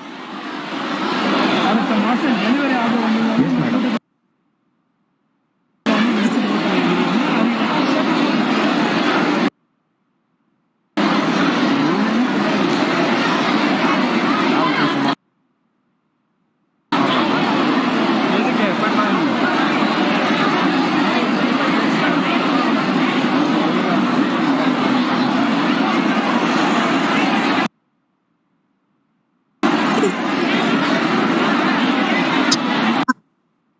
Yes, I'm sure most of you are familiar with this. It is a textile shop which announced that 50% reduction in saris and other garments. And see how much awareness have we created among the public. Is their life less important than a sari or a dress? So, however much you in into the years, there are still some mad groups who rush to such places, spreading the disease, getting the disease, etc. But then I heard that late night, the shop was sealed. Okay, is it over? Yes, ma'am. All the slides are played.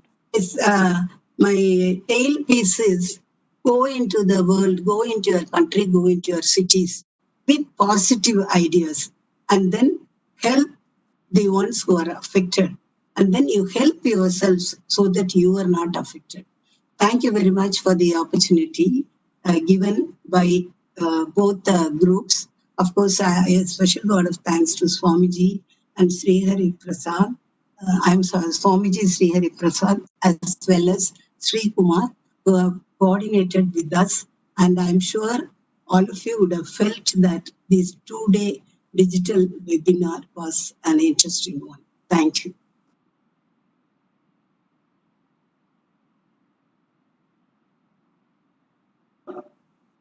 Thank you, ma'am, for your enlightening speech. Because of good hearts like you, everyone were able to tide over this crisis. Hope so in future also. I loved the quote which you gave from Tirukural, ma'am, from Anbudame. I liked it. And only love, what else to spread? Only love, only help have helped us. We are safe at home, seeing the world in a different perspective. The slides, of course, they were really nice. And they were, each slide gave us a moral, and each slide gave us a lesson, and each slide is a story. Thank you, ma'am, for preparing such a wonderful slides for us. Yes, we have to be ready for the next wave, full of energy once again. Thank you, ma'am, for your wonderful speech, which have helped all the students and the faculties who have attended today. Thank you once again, ma'am.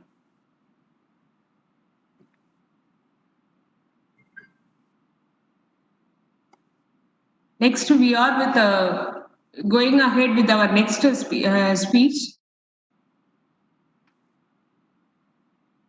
by Professor Dr. K. Jaisingh. Can you share this?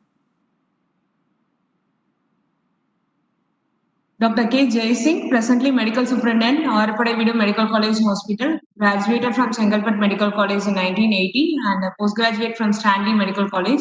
He served as professor and HOD in medicine at MGM CRI, and he has been professor serving in the Department of Medicine for more than a decade. He has a teaching experience in various government medical colleges for more than 15 years. He had been the team leader behind the NABH accreditation in AVMCH, an important milestone in AVMCH. He was a pioneer in the startup of many health insurance schemes in AVMCH. His conspicuous work in outreach camps is worth mentioning. His team leadership and guidance in the management of this COVID pandemic at AVMCH was outstanding. It was greatly appreciated by public through their feedbacks, and it was acknowledged by Puducherry government also, where the Health Minister Dr. Malladi Krishna Rao sir highlighted AVMC during his press meet. Sir, we are here to listen to your speech on hospital and community-based services in COVID pandemic. Over to you, sir. Dr. Deepa, Dr. Jai Singh is stuck in some emergency. He will reach in 10 minutes. Can we prepone Dr. Meenakshi Sundaram's talk? Yeah, ma'am. Okay, Dr. Jai Singh will be reaching. He'll sort out that issue and come immediately. Please ask Dr. Meenakshi Sundaram to talk. Dr. Meenakshi? Sibyl, can you put the CV of Dr. Meenakshi Sundaram? Yeah, good morning, madam, and good morning, all. Sir, we will get you, we'll prepone you, sir. If you don't No problem, madam. Pleasure. No problem, madam. Pleasure. Dr. Just Lakshmi, introduce sir, Dr. CV. Please introduce, sir. Dr. Meenakshi Sundaram is working as medical director, Vinayaga Missions Super Specialty Hospital. He has 20 years of experience in arthroplasty, traumatology, pediatric deformity corrections, and pelvic fracture fixations. He is president, Salem Midwest Ortho Society. He was secretary of Tamil Nadu Orthopedic Association in 2017 and 18, and he has organized successfully a conference, Tamil Nadu Orthopedic Association Conference 2015 in Salem, and he is the editor of Tamil Nadu Ortho Video Journal from 2019 onwards. And this is the best ortho video journal website in India and third most Googled website among all ortho video journals. I now request Dr. Meenakshi Sundaram to deliver his lecture. Over to you, sir. Chief guest of the day, respected guest of honor of the day, I'm very proud to join today's program, which is cordially organized by Vinaya Missions Research Foundation and Sri Vishnu Mohan Foundation on COVID-19 preparing for success during and after the pandemic. Our respected Chancellor, Dr. A.S. Ganesan, respected Madam and Director, Dr. Anuradha Ganesan, and respected Swami, Sri Hari Prasad, our respected Dean and Medical Superintendent, Dr. Mahalakshmi Madam, and all the faculties of today's program and my dear students. Very good morning to all. Shall I share the screen, Madam? My yes, sir. You have been given the privilege of sharing. Thank you. Yeah, can you see the PowerPoint presentation? Yes, sir. It is seen. It is visible. See, we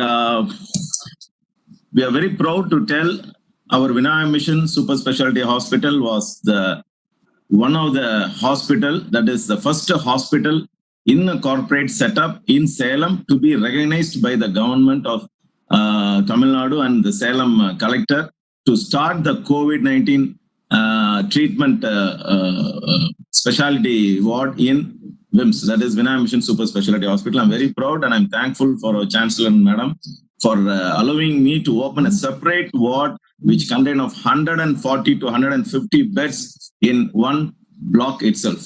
I'm very happy to share the today's session.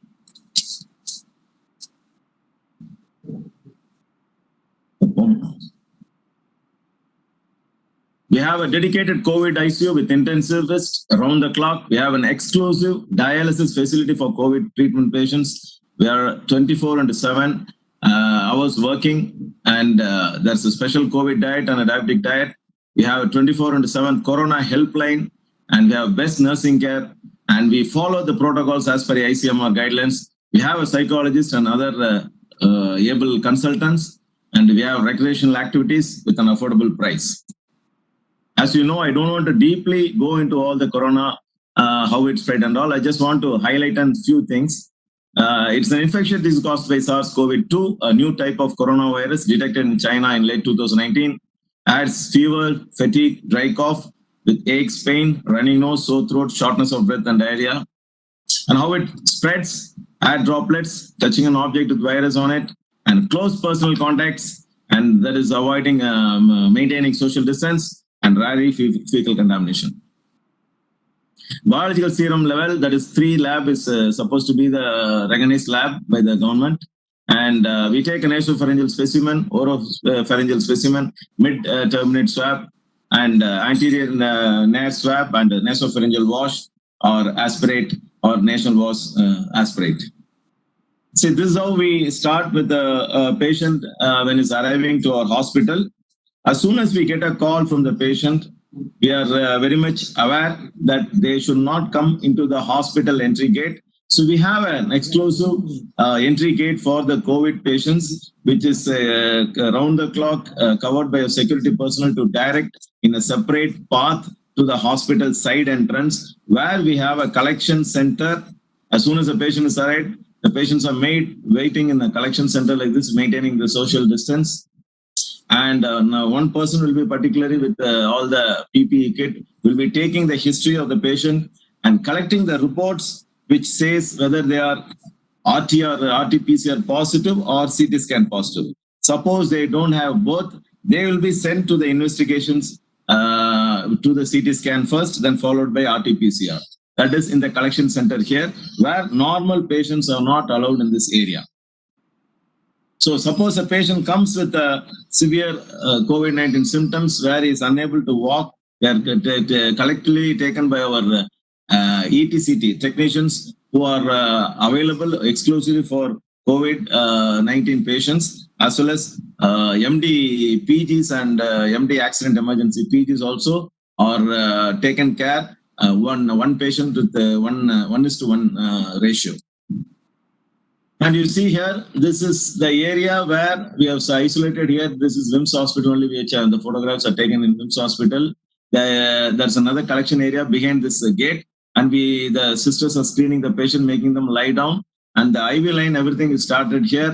And after getting the informed and the consent of the patient attenders are not allowed inside. They'll be standing behind the gate, and we will be allowing the patient inside and sending it towards the left side. This is the area where none of the public is allowed in this area, and the ward girl as well as the nurses will be accompanying the patient along with the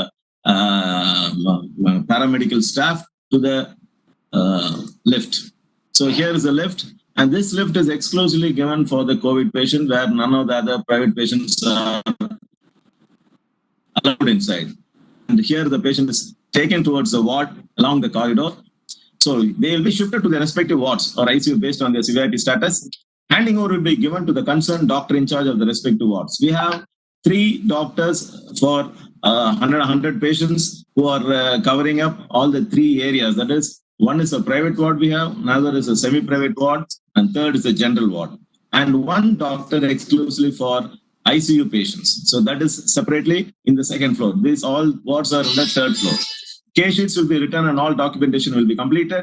On arrival, on routine drug and medications will be started. And for those patients who need higher ventilation, patient will be explained the process and will be starting with ventilation. That also with the concern of the attenders, taking the dangerously ill consent. You see here, this is our ICU, exclusive ICU, where none of the public is allowed here. And our ICU is in the 2nd floor, other wards in the 3rd floor. See, the patient is in the ICU ward. Doctor taking in charge and taking care of the ICU patient, connecting it to the ventilator.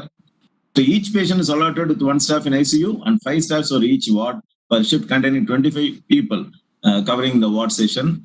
Patient will be taken care of all necessary items. Patient will be given high protein meal, food and snacks every second hourly, and patient's daily senior consultants, video counseling, and junior residents personal visit will be done. Video and audio counseling will be done to all patients, that is, whether they are asymptomatic patients also. The video and audio counseling will be given by the duty doctors who are in the wards directly to the son or daughter to inform them about the patient condition, so that they won't be very in panic, because they are all, see, as you know very well, even no attenders are allowed inside the ward or in the ICU. They are allowed only by video counseling and a video report. They can contact the doctor directly by phone, and if they want to talk to their father or mother or to son, they can talk to them directly. But we are not allowing any, because that created a confusion initially, because out of affection and emotional, they go to the patient and they hug each other. So that is the reason we do not allow any patient attender to see from far also. And only video counseling and audio counseling are given. You see the lady is seeing a video counseling in the phone itself, and they're talking, chatting, and the doctor is giving the phone. Here they are giving the patient counseling. There's a small video where I can show you how patient food is taken also in the ward.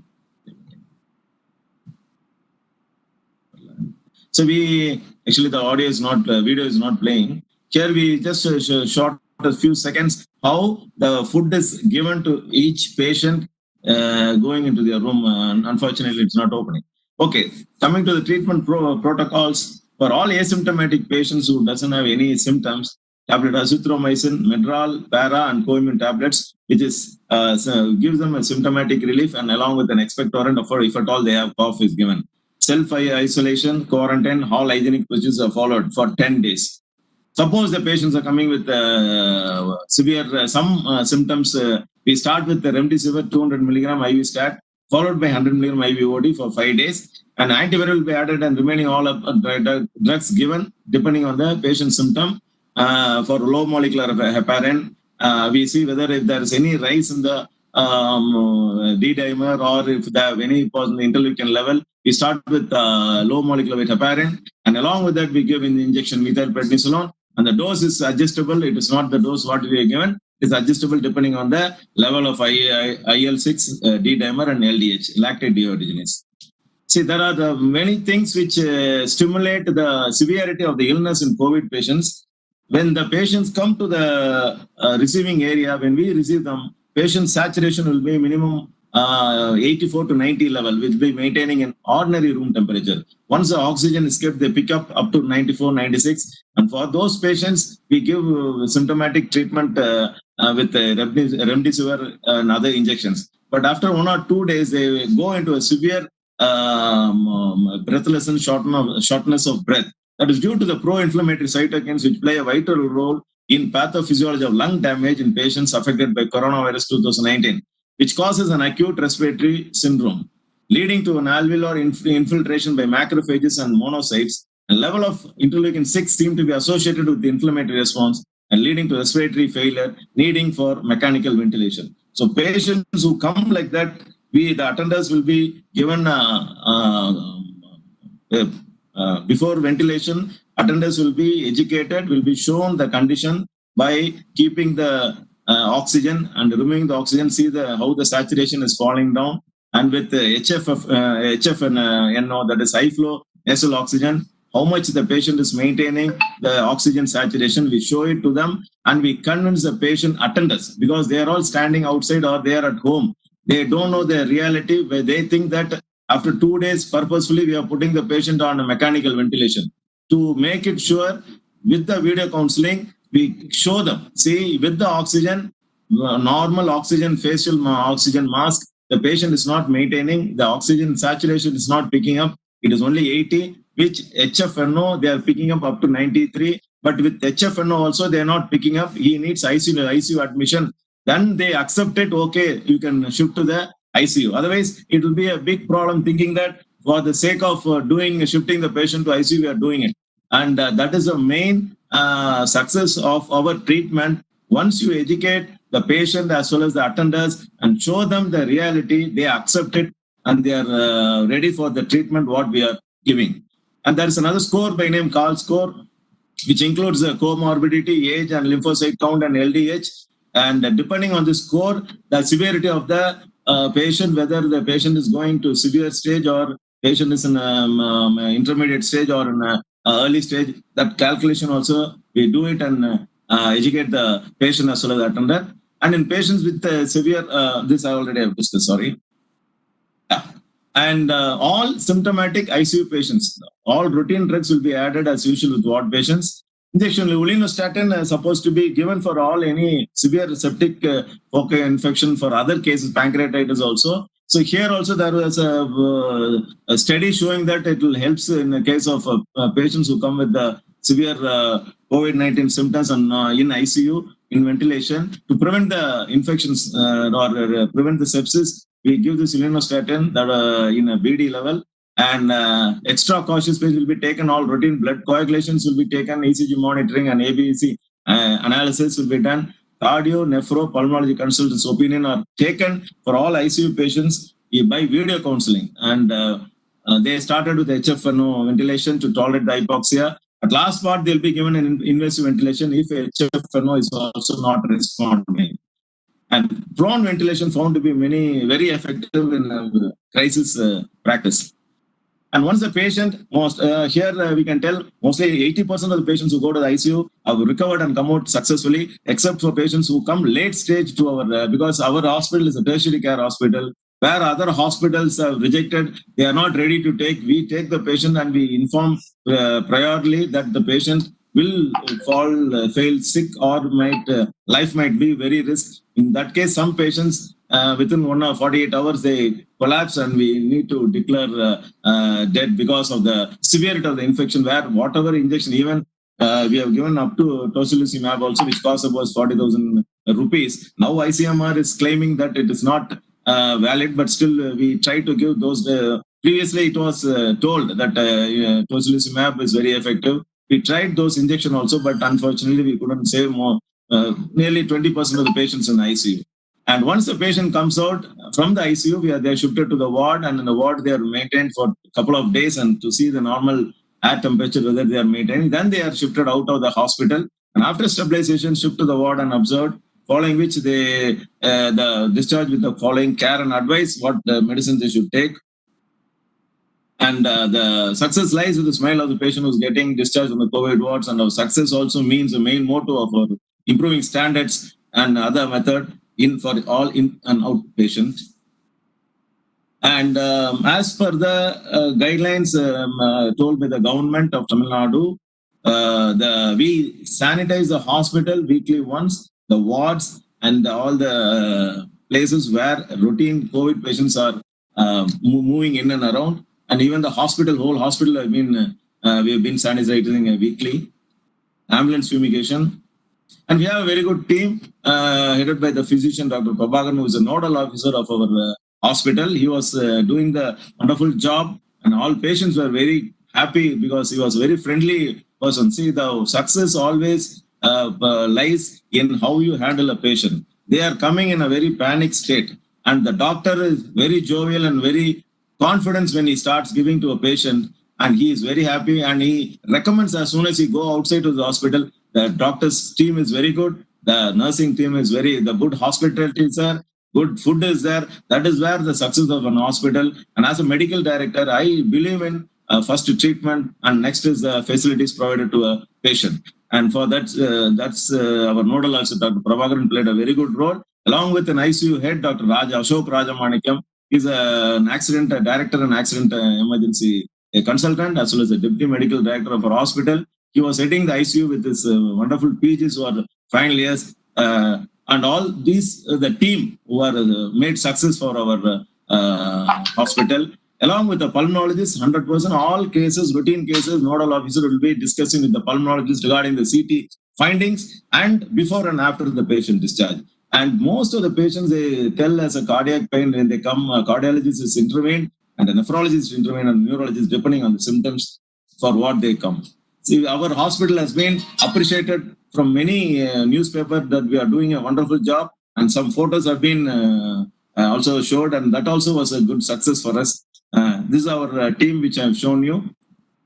And after now, we have started with the post-COVID care for lung rehabilitation. We started this month, November 6th onwards. We collect all the patients who underwent treatment for COVID successfully. We call them here for a follow-up to see whether they have still any lung problems or breathing difficulties. For this, we do a routine checkup, vital assessment, and a six-minute walk testing is done along with a lung function test, a pulmonologist opinion, a physician opinion, and any psychiatrist opinion, because some patients still will be in a state that they came out of the corona and they are not supposed to mingle with their family members. So we need to give a counseling along with the dietitian advice. We have started this and we are successfully running it. Every day we get patients for this exercise, especially post-COVID.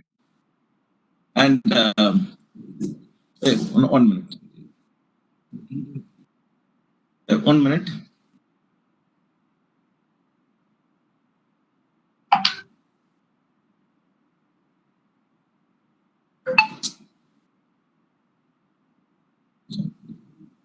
Then the slide. So post-COVID, what are the necessary things that we are supposed to follow, and how you prevent the COVID? I have some few slides shared by our madam also. Just I want to highlight that slides. Just 2 minutes again.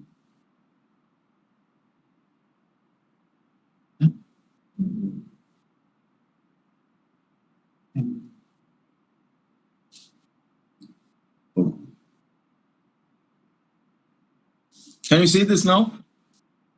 Sharing well. No, sir, it's not visible. It's not, sorry, 1 minute. அதில் போய் sharing இதில் போயிட்டு cut பண்ணிடுங்க.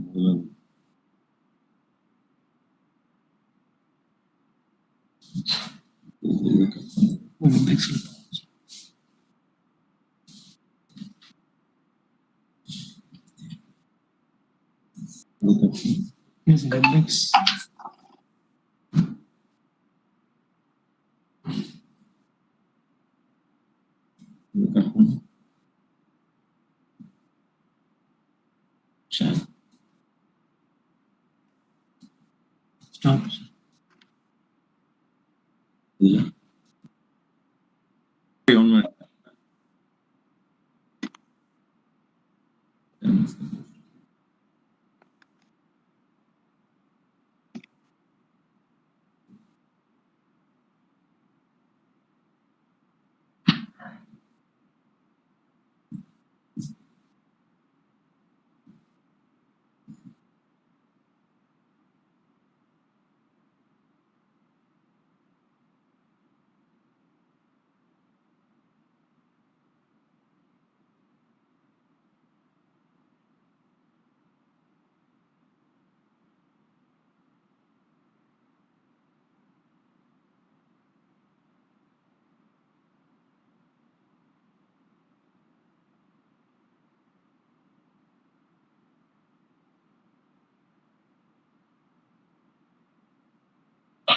Madam, can you see the screen? Sir, we are able Hello? to see the screen of WIMS hospitals. Okay, thank you. Start.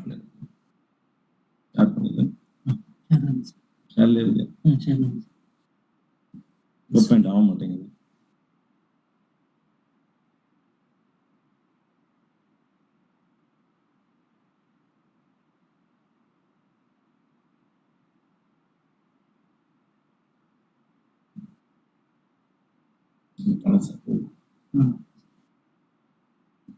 பின்னால இல்லை sir அந்த file கரெக்டாக page பின்னால போகும்.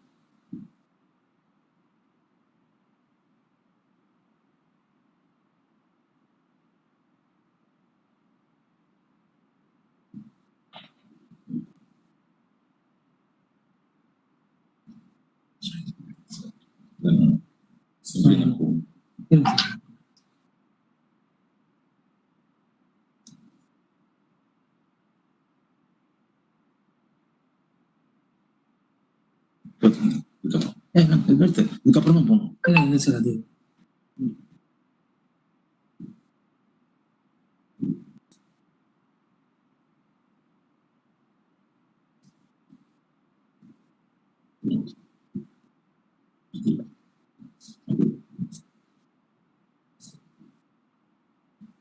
Yes, in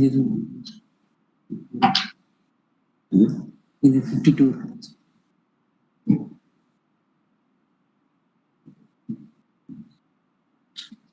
The main thing which I want to highlight is to prevent our corona even after whether a patient is positive or after corona, also after the post-COVID, a patient need to do regular routine exercises to boost their immunity, for have a good balanced diet, which I want to highlight that.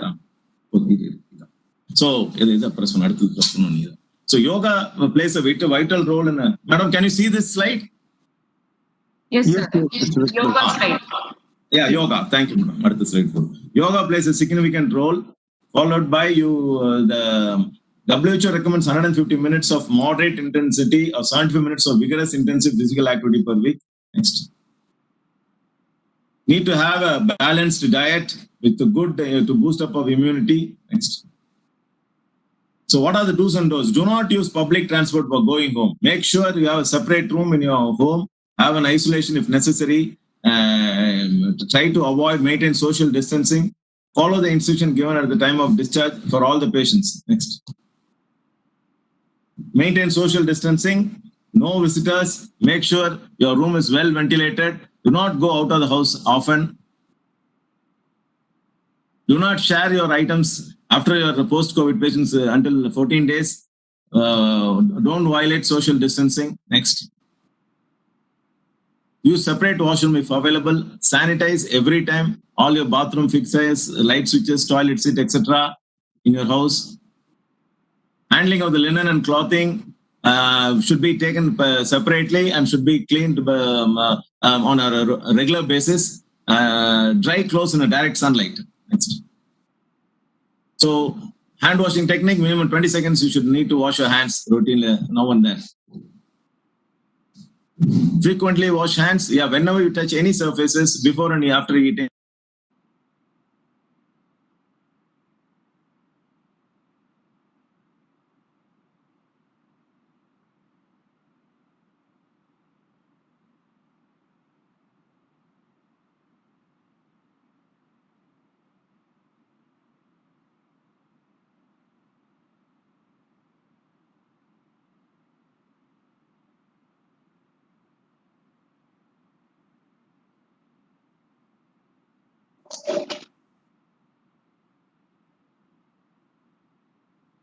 Sir's voice is not audible.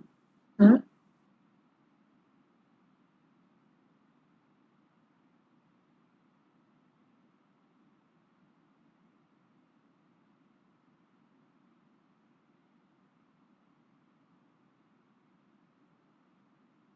I think it's the end slide of Dr. Meenakshi Sundaram, sir.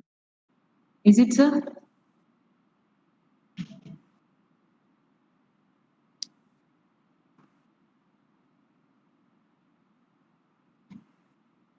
Okay, we have. I think it's the last slide of his presentation I could see. Thank you, Dr. Meenakshi Sundaram, for your elaborate lecture on management of COVID patients in a private care. When the entire country was fighting against corona as a support to government, private healthcare facilities pledged into role, because of which death tolls could have been were reduced in our country. And Sir elaborately explained how nicely he had managed the COVID patients were managed as a private care hospital. Finally, he struggled hard, even though very important advice he have given for all of us, the participants of this today's webinar, advice how to live our future with COVID, do's and don'ts, and what to be done later on. Thank you, sir, once again. Next, we have our presentation by Dr. K. Jaisingh. I have already presented his CV. So we are here to listen to your speech, sir, on hospital and community-based services in COVID pandemic. Over to you, Dr. K. Jaisingh. The screen is yours. I will share the content.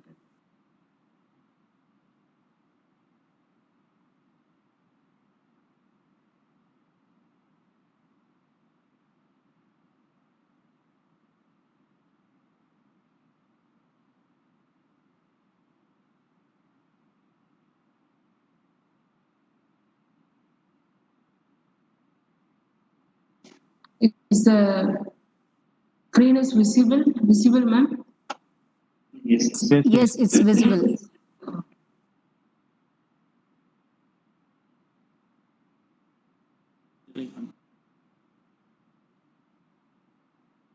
Trying to make the video on.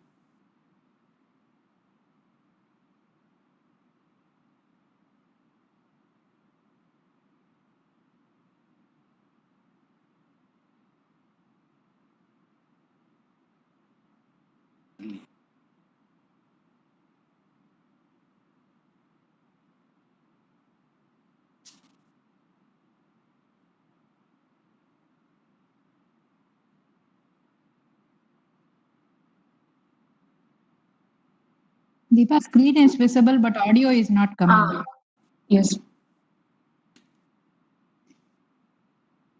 Audio is there.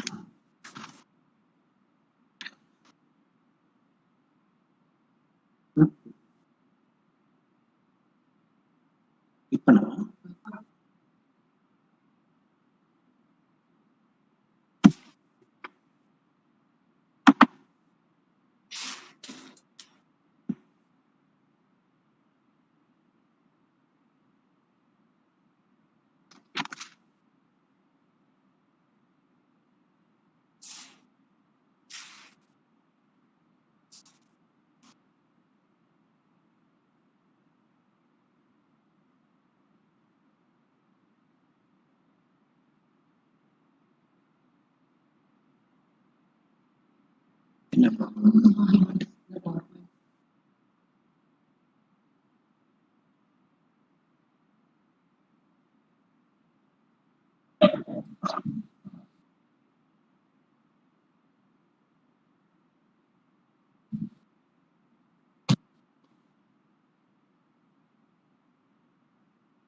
sorry.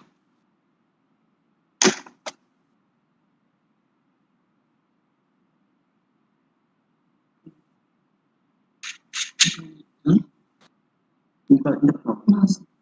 We give that one.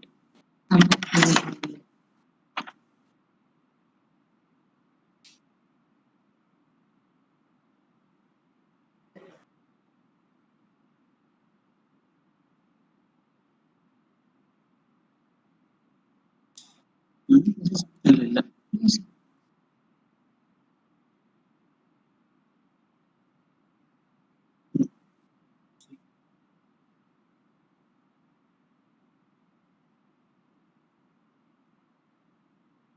தெரியல.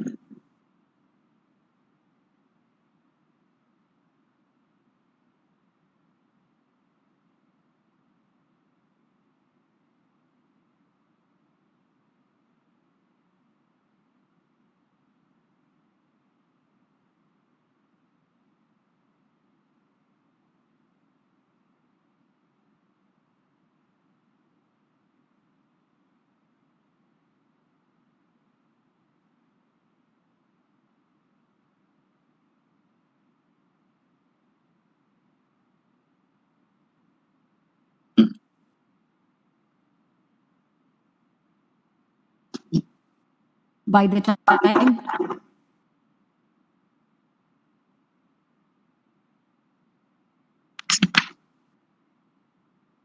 Dr. Jaya Singh is getting ready, Yes. let me talk.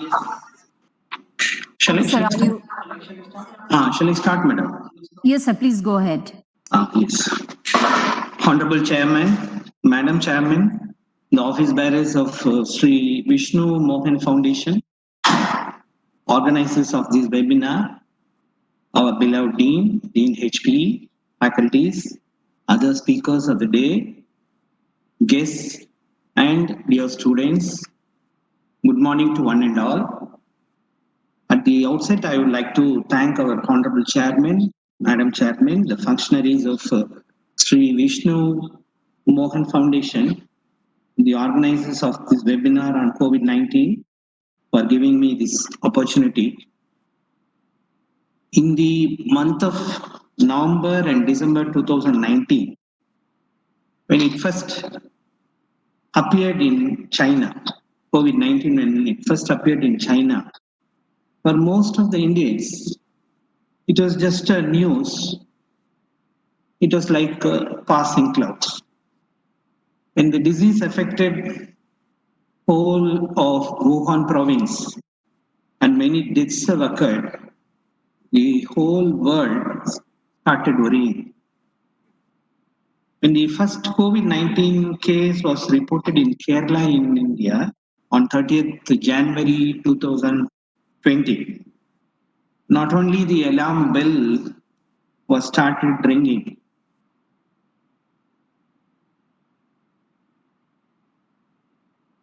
but also a panic button was pressed. From then onwards, the number of cases started increasing in India, and currently India has the largest number of confirmed cases in Asia and has second highest number of confirmed cases in the world after United States. Many lockdowns were imposed throughout the nation, why throughout the world also. It caused severe disruption on all aspects of life. Many industries were closed, many hospitals were closed, educational institutions were closed, and it disrupted to all the aspects of life. The government of Puducherry kickstarted COVID-19 preventive measures. To support the government and with the social responsibility, our Arpadai Medical College also plunged into action. A COVID task force was formed comprising our beloved Dean, myself, the RMO, Deputy Medical Superintendent, nodal officers, and some other physicians, head nurse, etc. This COVID task force convened meeting once in 2 days to discuss about the plans, problems that we were facing. Our Honorable Chairman was very keen to take COVID preventive measures in AVMC campus and in the community also.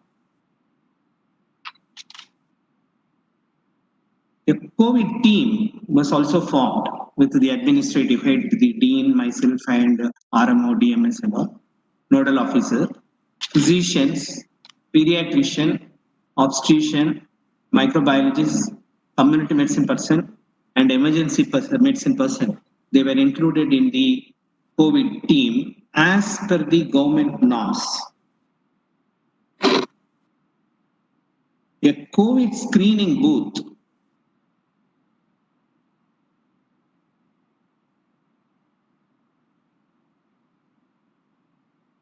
was arranged at the main entrance of the campus, and all the patients and the staffs of the institution, whoever enters into our institution, were screened for COVID-19 symptoms while entering into the campus. Facilities to wash their hands at the entrance itself.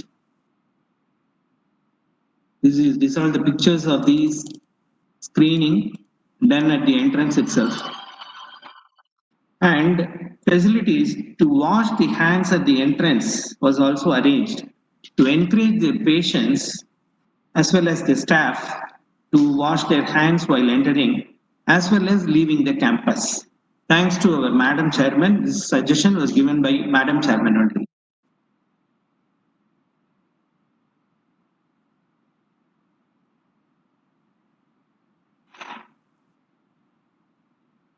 These are all few pictures of our hospital staffs were conducting awareness programs, awareness meetings among the common public about the importance of washing the hands, wearing the face mask, and maintaining the social distancing, and so on. Big notices, flyers were given to many common public who were crossing our ABMC campus.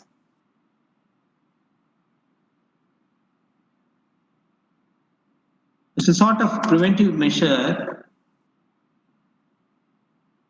Face masks were distributed to all the staffs, right from the top to bottom of our institution of the campus. Staffs were advised to strictly wear the mask throughout their stay in the campus.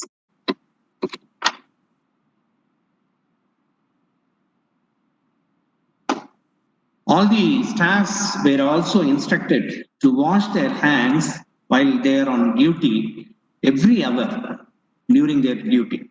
In fact, we used to ring a long bell, electric bell, long bell, to remind them to wash their hands.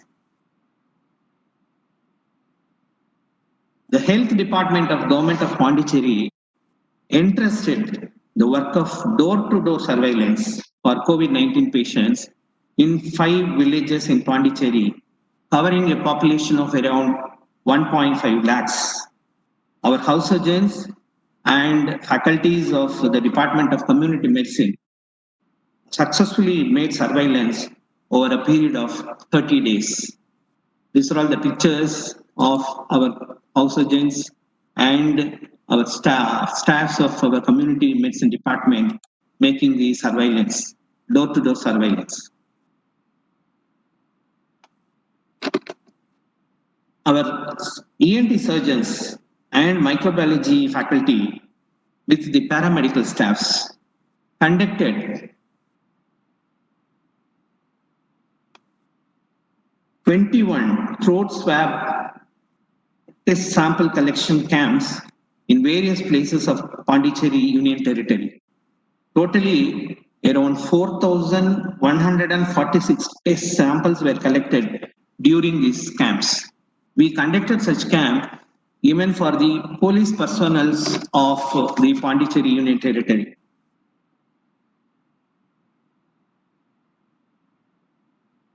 Our institute, being situated on the Pondicherry Kadalur main road and closer to the Tamil Nadu Pondicherry state border, our CRRAs, where these are all the pictures of the COVID testing, our CRRAs were deputed to screen the common public who were crossing the border and entering into Pondicherry.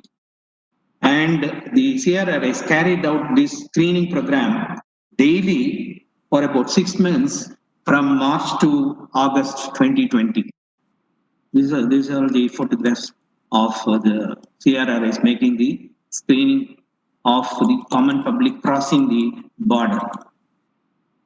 Our hospital infection control committee team rose to the occasion.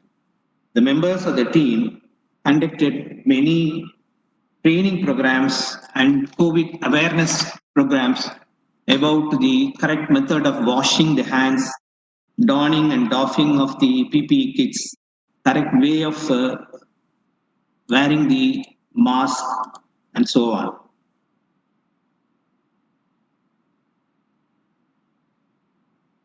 Even doctors were included in these training programs.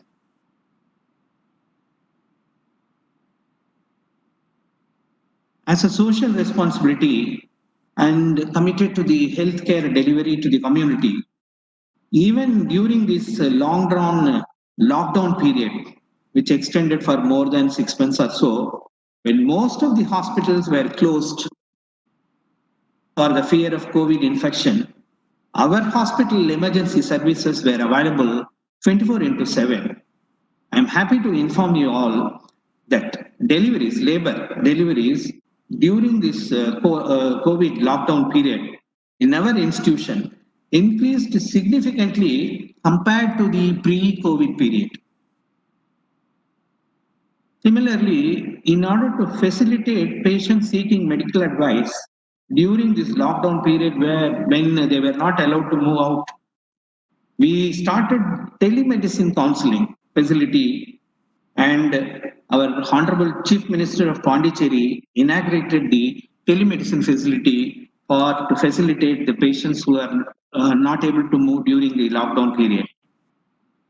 Training program for management of COVID were conducted for physicians, anesthetists, OBG consultants, pediatricians, staff nurses, attenders, and even for the sanitary workers were conducted throughout the months of March and April. And a thorough knowledge on management of COVID was imparted to all. We were requested by the government of Pondicherry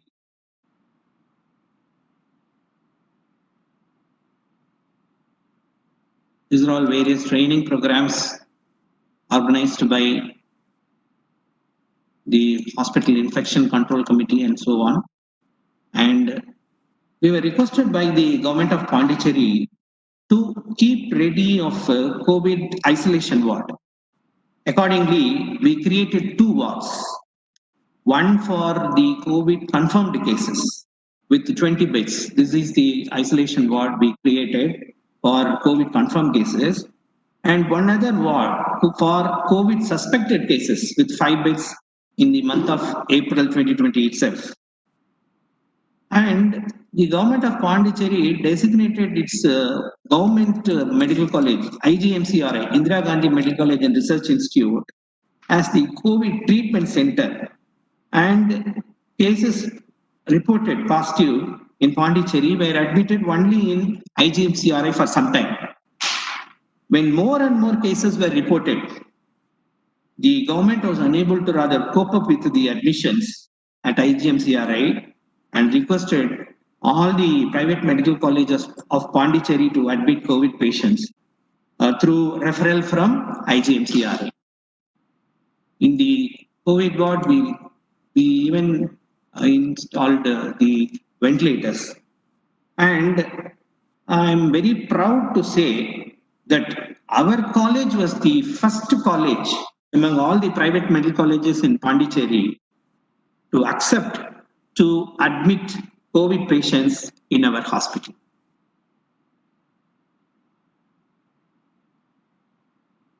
Initially, we allotted 100 beds to accommodate the patients, but later we allotted 300 beds when more and more cases were reported in Pondicherry. Out of these 300 beds, 100 beds had central oxygen ports to support the oxygen requiring patients.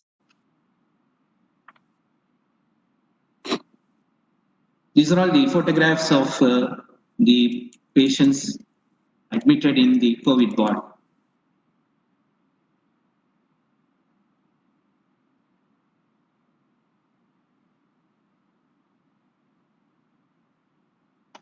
As per the management guidelines of the ICMR and the Government of India, Ministry of Health, Government of India, these patients were categorized as asymptomatic, moderately severe, and severe.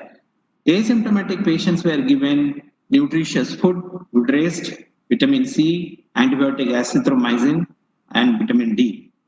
Moderately severe patients had some COVID symptoms such as cough and breathlessness. They were screened with the HRCT thorax, free of cost, HRCT thorax, and were treated with antibiotics and oxygen if the oxygen saturation was found to be low. Severe patients were given steroids, antibiotics, anticoagulants, antivirals, and oxygen therapy. And some patients required non-invasive ventilatory support also. Accordingly, till October 2020, 1,500 patients were admitted in our hospital and were treated. 1,492 patients were successfully treated and they recovered from the problem and were discharged. Death occurred only in 8 patients out of these 1,500 patients who were admitted in our hospital. And the death rate was only 0.54%, which is well below the death rate of the state as well as our nation. During the stay, in our hospital to avoid boredom for the patients. Newspapers, magazines, and indoor games were provided to all the patients.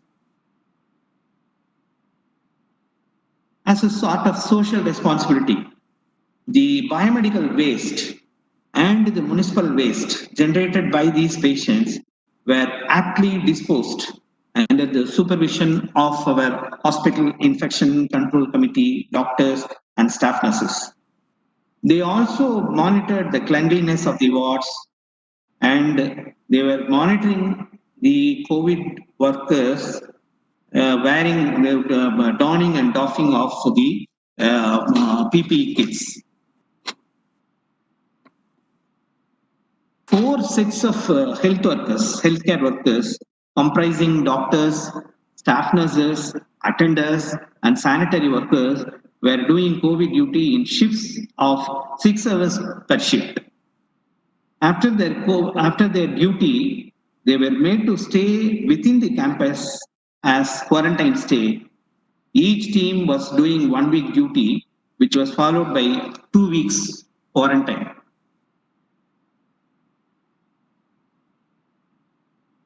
So this is the statistics. Admission till October was 1,500, recover 1,492, recovery rate was 99.46, death related to COVID was 18, fatality rate was 0.54, and we also have done dialysis for COVID positive patients. This, of course, worth mentioning here. Actually, in many centers, where these patients, the CKD patients, were undergoing dialysis previously, were refused to take up for dialysis because of the COVID positivity. Those cases we have taken and we have done dialysis service for COVID patients. 8 patients, they were regularly undergoing dialysis 2 days in a week or 3 days in a week. They were regularly undergoing the dialysis. Almost no other hospital in Pondicherry entertained the COVID positive CKD patients. Another notable service rendered by our AVMC team is our team comprising of 6 doctors, 16 staff nurses, 12 paramedical workers were deputed to IGMCRI, Government Indira Gandhi Medical College, for COVID duty for a period of about 1 week. They were taking care of the entire COVID wards of IGMCRI, including the intensive care unit. We successfully managed around 500 patients in IGMCRI during that period. Our management was very kind enough to provide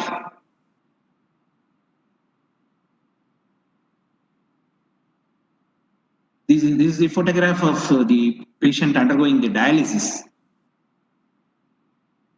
Our management was very kind enough to provide nutritious and sumptuous food also. Not just like that food, it was a very sumptuous food to all the patients admitted in our hospital. Free drugs were also given. We are very proud to say our management has so far spent rupees 21 lakhs 38,032 rupees for the food alone and rupees 5 lakhs for the free drugs. It has to be mentioned that food was not only given to the patients 3 times, it was also given to all the COVID workers, right from doctors to the paramedical workers throughout their period of their duty as well as during their quarantine period. When government of Pondicherry wanted to raise the number of COVID testing for its people, AVMCH organized a state-of-the-art virology lab accredited by the NABL as well as ICMR. In a short span of time, in a war footing basis, we organized that virology lab And presently we are doing RT-PCR also. So far around 500, we started in the month of October only. We started it from 7th October. From then onwards, we have done around 500 RT-PCR tests have been performed in the lab.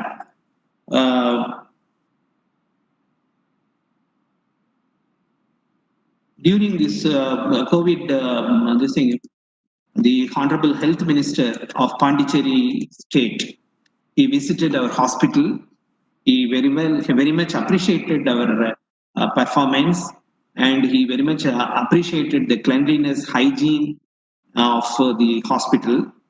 And we were periodically attending the review meetings conducted by our Honorable Chief Minister of Pondicherry, as well as by review meetings conducted by the Honorable Health Minister of Pondicherry, as well as the public health officials of Pondicherry. We also gave nice ambulance services to the needy patients.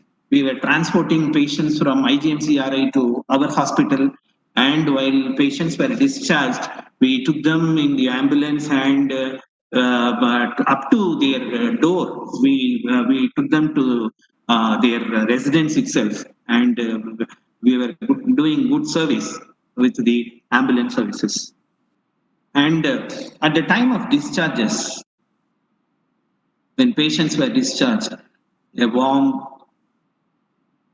greeting was given to all the patients, and sometimes we even gave the flower bouquet and fruits at the time of discharge and so on.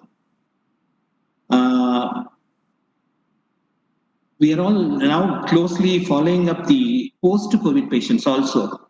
We regularly make phone calls to them and inquire about the present status, present condition, and we advise them to come for review. And many patients turned up for review also. When then they were again screened in medicine OPD or in the pulmonology OPD, and they are given suitable advices also. Now, when still uncertainty prevails about COVID-19 in the whole world, with confidence and commitment to serve the humankind, AVMCH will continue to stand in the front line in the war against COVID.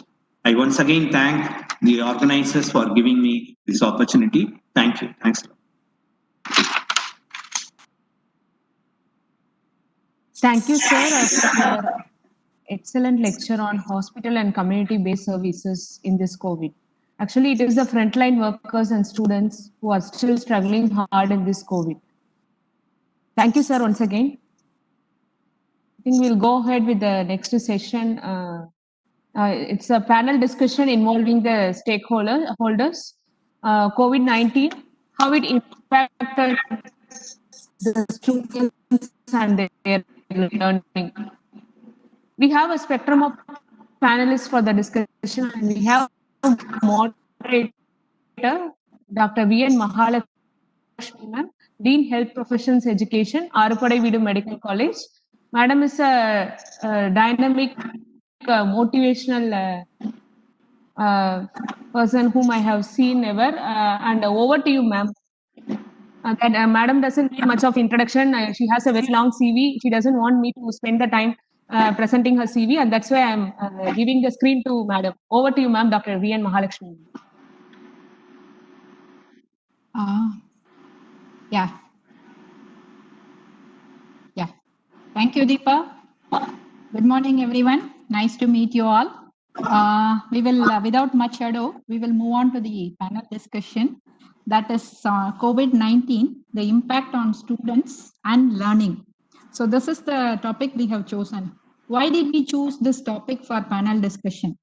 First and foremost is we thought we should be actually, am I audible? Yes, Dr. Yes, ma'am, Mahalakshmi. you're audible. Am I audible? Am I okay? Yeah. Thank you. So why did we choose this particular topic to discuss? Because there is a lot of issues. The UNESCO has come out with a lot of very hard-hitting statistics found that among the students got affected, one of the biggest communities which got affected because of this COVID pandemic is students. They found all over the world to be affected. Among them, the higher education students, that is, they had 24,000 thousands, that many students, and among them the higher education students were 1400,000. That is the number. Okay, I don't even imagine how many zeros are there. It is something like that. What we had. You remember that scam which involved the Spectrum 2? They were telling 173 million crores of rupees, 173,000 million scores. So once I try to work out the number of zeros I have to include in that. So it is actually it is that bad. Okay. So that is the reason for us to choose. And one more study from UNESCO actually clearly told that what is the impact of this COVID-19 on students, right? The early lockdown studies showed that up to 37% of them showed signs of psychological distress. Okay, 45% of them felt effects on some mental health, and 70% say that this was the most difficult period of their career. So these are some statistics which have come out from UNESCO. And we also find that there is a lot of issues with regard to transition to the online education across the world, if we see. So that is why I think we thought that this is a relevant topic for us to introduce, and that is the why we have chosen this. And when we thought of having model panelists for this particular session, we thought we should be having people who are really affected. We should hear from the horse's mouth what is the problem that they are facing. So that, we have put together a panel which consists of students,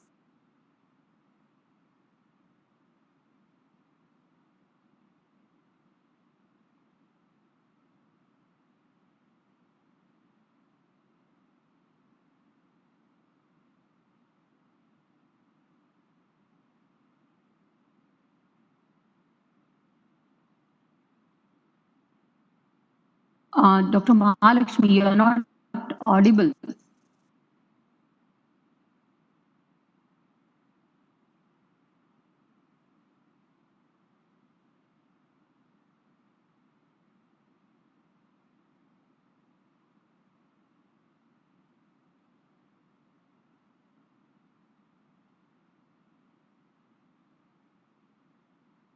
sorry, I got lost temporarily. So I'm Dr. Malakshmi, Dean Health Profession Medical Education from AVMC, who will be leading this. And I would request the panelists to introduce themselves, and I would request all the panelists to keep their videos on so that the participants will get to know that. So can we start the UG medical student, Dr.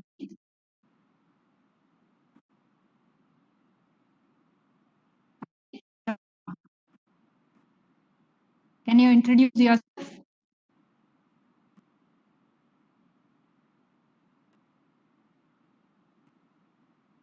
Yeah.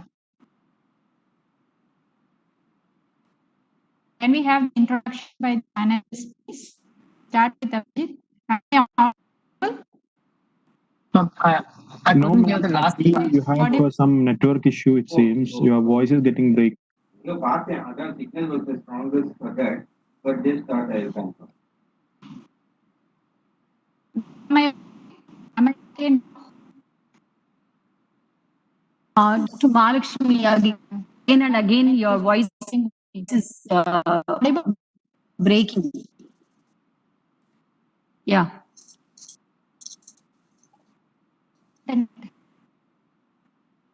How am I connected to the tools?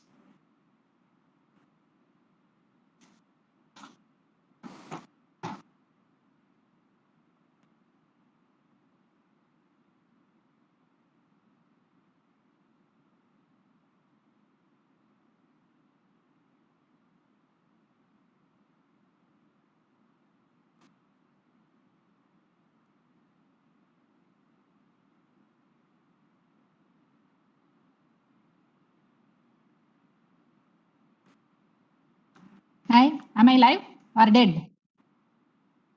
You are Yes, very much live and kicking. now it's okay. Now it's okay, ma'am. Now it's visible. Okay, sign language always helps. Okay, so I would request panelists to self-introduce themselves. Let's start with you, Abhijit. Yes, ma'am. Good morning, everyone. I'm Abhijit Singh Rathod. I'm a first year MBBS. I'm here. Okay, we have an engineering student, Aishwarya. Yes, ma'am. Good morning to one and all present here. I'm Aishwarya Raj, studying in Arapadavidi Institute of Technology, Pioneer. I'm from the Department of Biomedical, final year. Okay, we have Miss Maheshwari. Yeah, it's my pleasure to introduce myself. I'm Maheshwari from Telangana. I'm pursuing my third year architecture in aviation. Maheshwari, darling, can you please keep your video on? Thank you. Yeah. Okay, over to you, Naveen.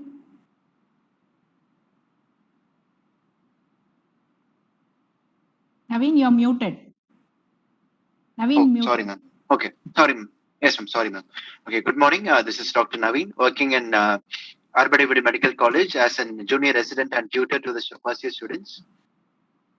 Okay, over to you, Dhaval. Very good morning, one and all present here. I am Dr. Dhaval, third year postgraduate medical student in Department of Obstetrics and Gynecology, Arapadavidi Medical College, Pondicherry. Thank you, ma'am. Okay. Then we have our beloved student counselor. Over to you, Rama, madam. Good morning, one and all. I am Mrs. Rama, a student counselor at AVMC campus. Okay. And last but not the least, parent of a student of higher education and also wears the dual hat of faculty in higher education, Dr. Lakshmi. Thank you, Dr. Mahalakshmi, for making me a panelist in this session. I'm Dr. Lakshmi Jatiya, Professor and Head Department of Physiology at Arapadavidi Medical College, and I'm taking part in this panel discussion as a parent. Okay, there you go. Okay, I've never seen a more younger looking panel or a more better looking panel in my entire life, right? Thank you. So let's start the discussion, right? First, we want the students to share with us what has been the impact of the disruption in education. Disruption is something like a tsunami which comes and changes the entire architecture of the place in within a second or so. So this COVID came as a tsunami and the entire higher education as well as the educational scenario in the world got disrupted. So Abhijit, would you like to go? Yes, ma'am. Okay. So the first hit that the pandemic did was on our practical sessions. Our teachers did everything they could, and they taught us whatever they could online through online means. But the term practical loses its meaning if we don't do it ourselves. The second issue was for me that the way I study is through competitive means. Like I need people around me to focus on the studies, which motivates me further to study. But here it's, there's nobody else other than me who's studying. And in fact, everybody who's at home plays around and passes over their time. So it's difficult for me to focus. But sometimes desperate measures. So I've learned a new way of studying. That was the biggest disruption I felt. And the last disruption for me was I left my textbooks in the hostel because I don't even know why. So I had to suddenly transition to the online books which are available for us. But it's a difficult thing to do because all my life I do hard copies of books. So there it is. Thank you. Thank you, Abhijit, for sharing that. We would like to look at the perspective of an engineering student. Ms. Maheshwari, can you go? Yeah. Am I audible, ma'am? Yes. Hello? Yeah. It's my pleasure to introduce myself. I'm Maheshwari from Telangana. I'm pursuing my third year architecture in AVIT college. I want to share my experience on the COVID-19 lockdown and unlock for students' life. Being a student during this coronavirus, I have so many advantages as well as disadvantages. Initially, I'm so happy about this virus because there is a lockdown overall India. There was no schools and colleges. Initially, I was enjoying to all my day with playing games, watching movies right from the morning to till night. I was enjoying. After some time, I felt there was no movies for me to watch. So I was eagerly waiting for the unlocking situation to meet my friends and relatives. However, still the things will not change. I was not able to meet my friends, but slowly taking online classes after some time in the longer lockdown period onwards. Initially, online classes I felt little better, but there was a complete change in the situations of the classes atmosphere. So after some time, I felt there are a lot of disadvantages to this type of mode online mode education. Finally, I have realized that this virus is not a blessing to students, but a foreshadow of the students' further life to adjust this online mode of education. The shift in education is totally different from what we had before, what we have used before. So I just wanna note out specific advantages in this lockdown. First thing, I got school and colleges are holidays, so we can use our quality time in studying and other activities. We can also spend time in the home by not stepping out. So this is the best time, I think, to learn a new language or a new course, which what we are interested.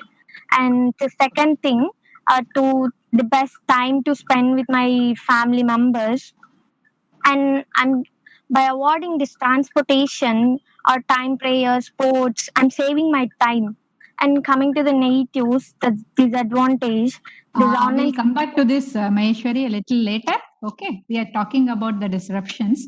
The main fallout of this disruption is that the students are home for a very prolonged period of time.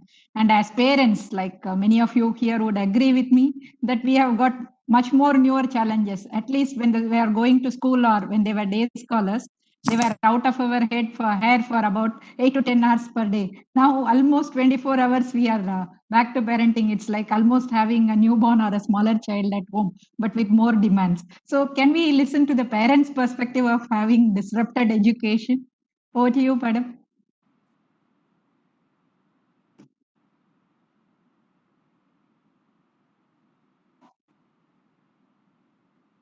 Lakshmi, madam.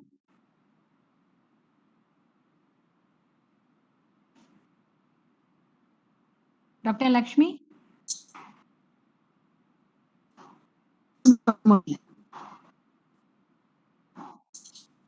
Ma'am, she's also facing some network issues. I'm getting notification. Okay. If she can do network change or something, it will be good. Okay.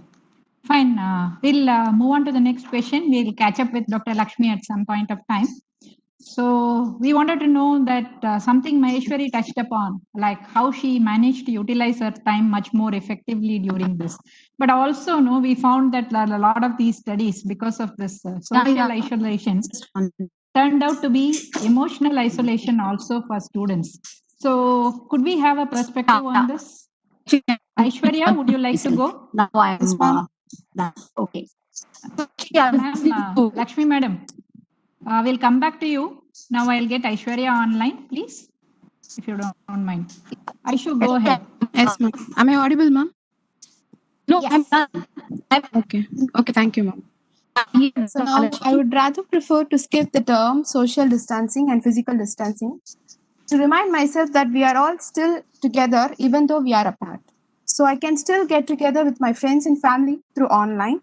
And there are a lot of technological developments that have helped us to have face-to-face conversations. So I was able to access my virtual classes from anywhere at correct time. And even though we are maintaining physical distance, conversations on social media or we have conversations on social media or through phone calls, and we still feel safe, and also we still are more supported. And as a student, I take up my online classes and I still don't miss classes and I attend them regularly. This is a unique period that had turned to be a quality time to spend with my family members.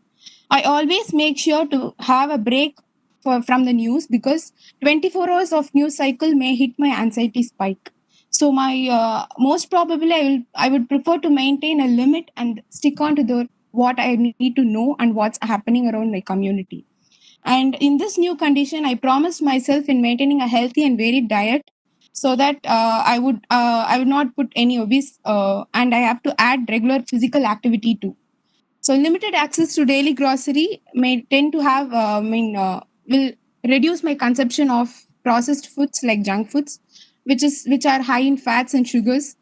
And either I have switched on my foods to the foods those boost up my immunities. And I am on an opinion that the social isolation will create a decent bonding among society, and maintaining these new norms may help us to decrease the chance of getting affected by any other viruses. So thank you, ma'am. Okay.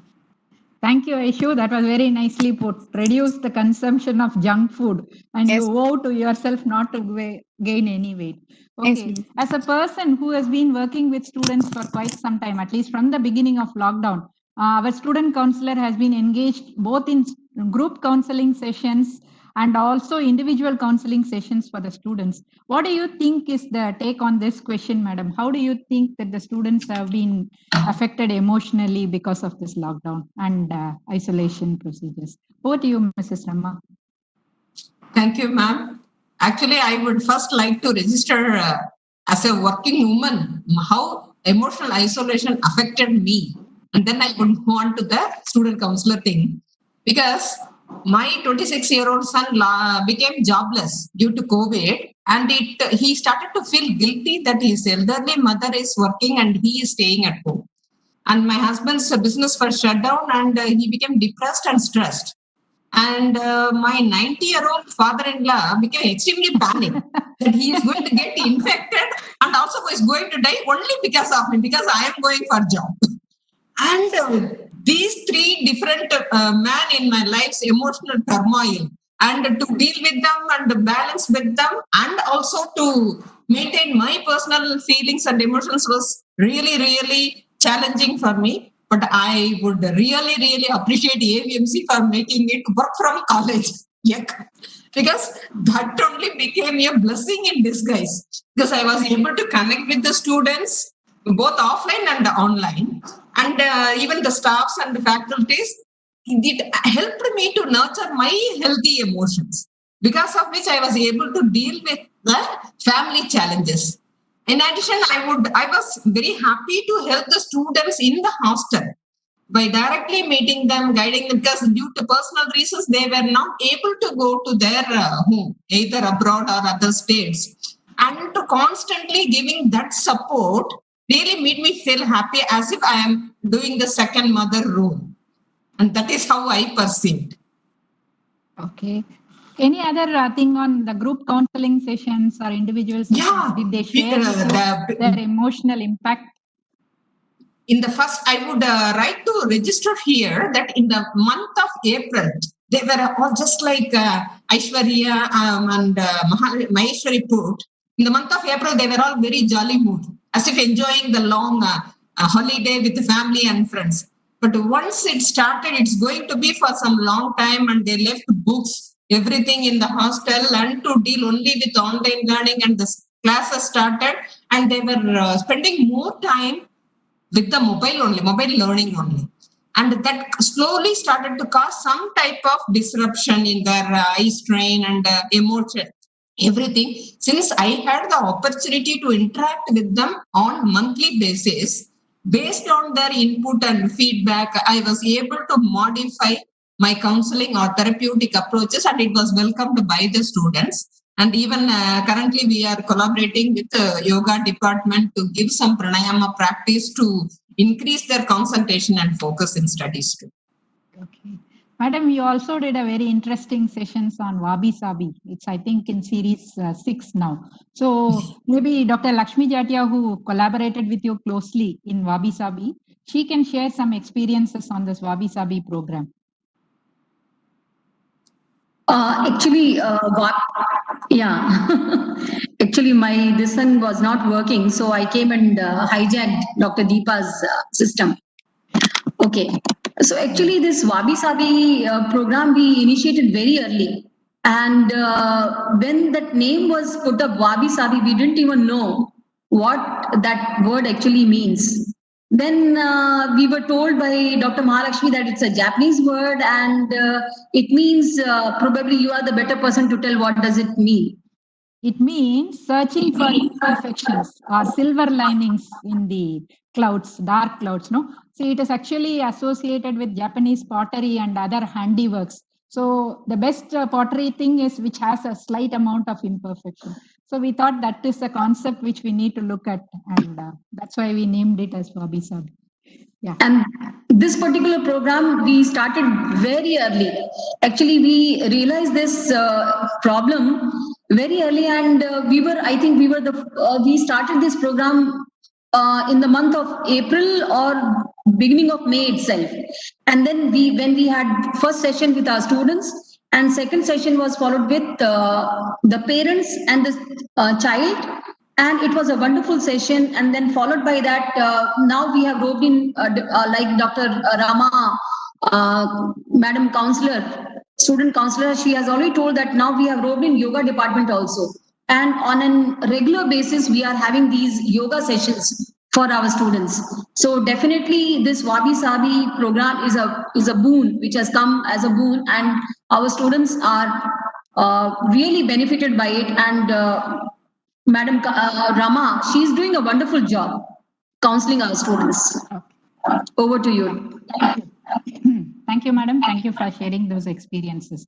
We also have with us Dr. Dhaval, who is a postgraduate student and who has been very closely involved in taking care of the sick COVID patients, being part of the community service and screening programs, etc. So we would like Dr. Dhaval to share his experiences with regard to disruptions in the patient care services and also the new norms which were established in patient care. Over to you, Dhaval. Very good morning, ma'am. Actually, COVID-19 pandemic triggered a panic in everyone's life all around the world, proving that it's not the monetary things which are valuable in life, it's the health which matters. COVID-19 itself played a very vital role in professional as well as my personal life. On professional front, I had for all the healthcare professional treating patients. Actually, it was a sorrowful situation for the entire world. Sudden lockdown was imposed to the world. All the doctors and the essential healthcare workers were put on quarantine duties. We started to have this new norm of wearing PPE kits. There was new words known as donning and doffing, which was very new concept for us. Wearing the PPE kits itself was an uphill task in itself, with all the masks, all the suffocation, sweating, and the skin rashes. We went through these COVID duties.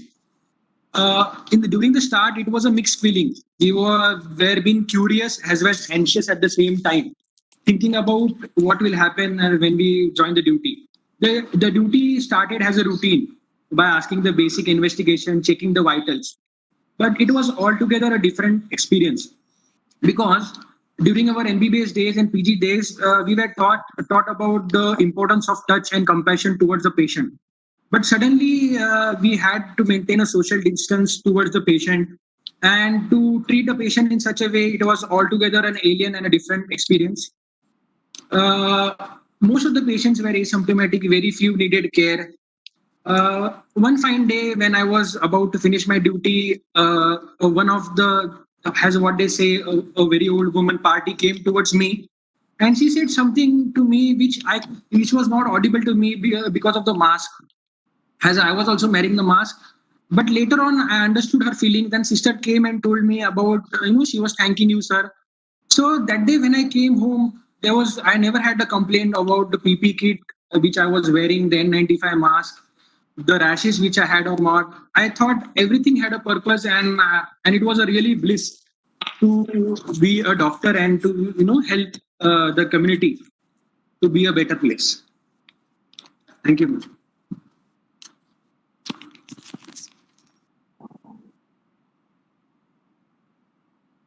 So, you're muted, ma'am.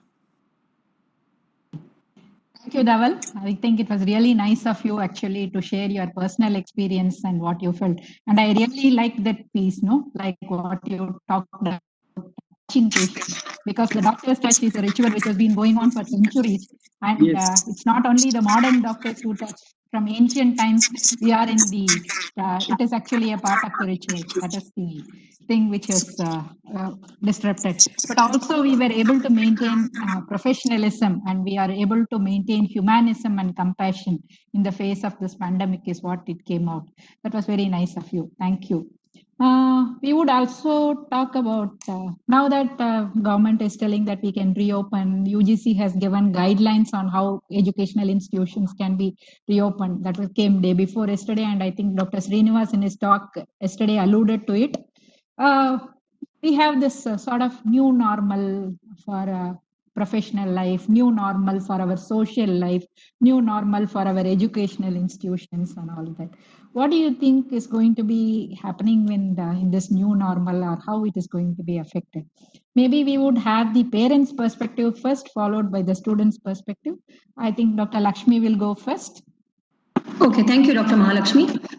Actually, everybody was talking about new normal, new normal. I didn't know what this new normal is. So, obviously, for all of us, this Google comes immediately, and I immediately Googled this meaning, what is new normal? And I was surprised to see that Oxford Dictionary, the new normal definition is already there. And it defines it as previously unfamiliar or atypical situation that has become standard, usual, and expected. Yes, work from home is now the new normal. Video chats with friends and family to remain socially connected is new normal. And minimalistic, like Aishwarya was also telling, minimal foods, so minimal grocery. So that minimalistic way of living has become the new normal. Now, because previously we used to waste a lot. Now the thing is, we are now realizing that everything is important and we do not waste. So that culture has been imbibed by even the children now. I'm very happy to see that. And things like maintaining our healthy diet, exercise, work-life balance now have gained prime importance. Previously, it was only work, work, work, and like now people have realized, and now we are taking more care of our health. And being a medico, I got very few days as work from home, and it was very difficult as my attention was always divided. Sometimes the cooker whistle is blowing, sometimes my child is calling, sometimes I have to attend to the door. So my attention was always divided, and I was not able to attend to any of my college related work properly. But and as soon as our dean announced that college is like all faculty can return for work, I was more than happy to return for work. And this, though we have to be a little careful with mask, sanitation, and social distancing, but it gives us a lot of freedom. And this freedom is not only related to our finances, it does definitely coming for work gives us financial freedom. But apart from that, coming for work, like I was listening to Madam Rama also, she was telling that it gives us a lot of happiness. Yes, this work, when we come for work, physically, when we come to our office, it certainly has got a lot of positive side effects, I would say. Positive side effects like socializing, mental peace, rejuvenation. Like every day in the morning, even if you had a very bitter fight with your husband or with your kid, you had a big argument, but when you come back for work, you rejuvenate, you forget everything, and you reach back home in the evening again to fight all over it again. Right. So that is what I really, Saturdays and Sundays are rather punishment. So it is good to be at work. So regarding what she was telling about the new normal, the other day we went to meet a 90-year-old parent of one of our friend, bachelor. He's a bachelor and he's working in Orville. And you will not believe how happy he was to see us. And he told us that he has not stepped out of the house since March. You can imagine an old man staying in the house 24/7, nobody to talk to. He longs for his son to return back from work so that he can chat with him. So for me also, it really makes me very sad. Like we are helpless. We cannot go and disturb them, meet them very often because we actually feel that we are rather infected and we have to keep them safe. So he's actually very lucky that his son is taking very good care of him. And for me, like because of this new normal, I cannot go and meet my parents in Delhi. I was supposed to go and meet my daughter who is pursuing her higher education in US. I was not able to go to meet her also. And video chats, these technology, it has come as a boon. And my video chats with my family and friends are my priceless moments. And at the end of the day, we have to be very, very kind to ourselves also. And we have to be patient with ourselves and we have to be kind to others. And Dr. Mahalakshmi, can I add a bit to this, like how our COVID has impacted education? Because I was not available in between, or you are going to come back again? I'll come back, madam. I'll see if I can come okay, back. fine. Okay? Thank you very much. Okay. Let us also analyze the of life, think, the way we work, the way we live. That's what we have been doing. So let us do a quick check on the SWOT analysis. The SWOT is a term which is used in management parlance. It talks about strengths, weaknesses, opportunities, and so positives we have gained through this particular experience in life.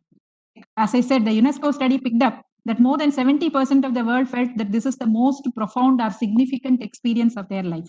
So we would look at what is the positives from this. Can we have Abhijit answer? Yes, ma'am. Abhijit? Yes, ma'am. I'll start. Go ahead. The first biggest positive that I felt that happened to me in my life was I started working with my father. He has his own business. It's a pawnbroker's business. Initially, I kind of loathed it because it seemed very boring to me. But since I was at home for so long, anything would be interesting to do. So I went with him, and it turned out it was a very great experience. I learned a lot of people skills and how to deal with customers. I should have done it a long time ago if I knew it was this well. It was this good. The second positive thing was since me and my father were exposed to so many customers, we had to come back and maintain a healthy distance from other family members, and we had to wash our own clothes, and we had to go take our own food. There was nobody serving us. I think that was a positive for me and for my mother as well. More than the pandemic, I think this shocked her that I was doing things on my own in the house. And I think the third positive aspect of this pandemic in my life was our family started hosting game nights for ourselves. And I don't think I've ever felt so fun to play any kind of games with my family because I don't know, like we made our own games and every night without fail, we go together, we leave all our things, we make time and we play together, the four of us. And I think we'll continue even if the pandemic ends. Thank you.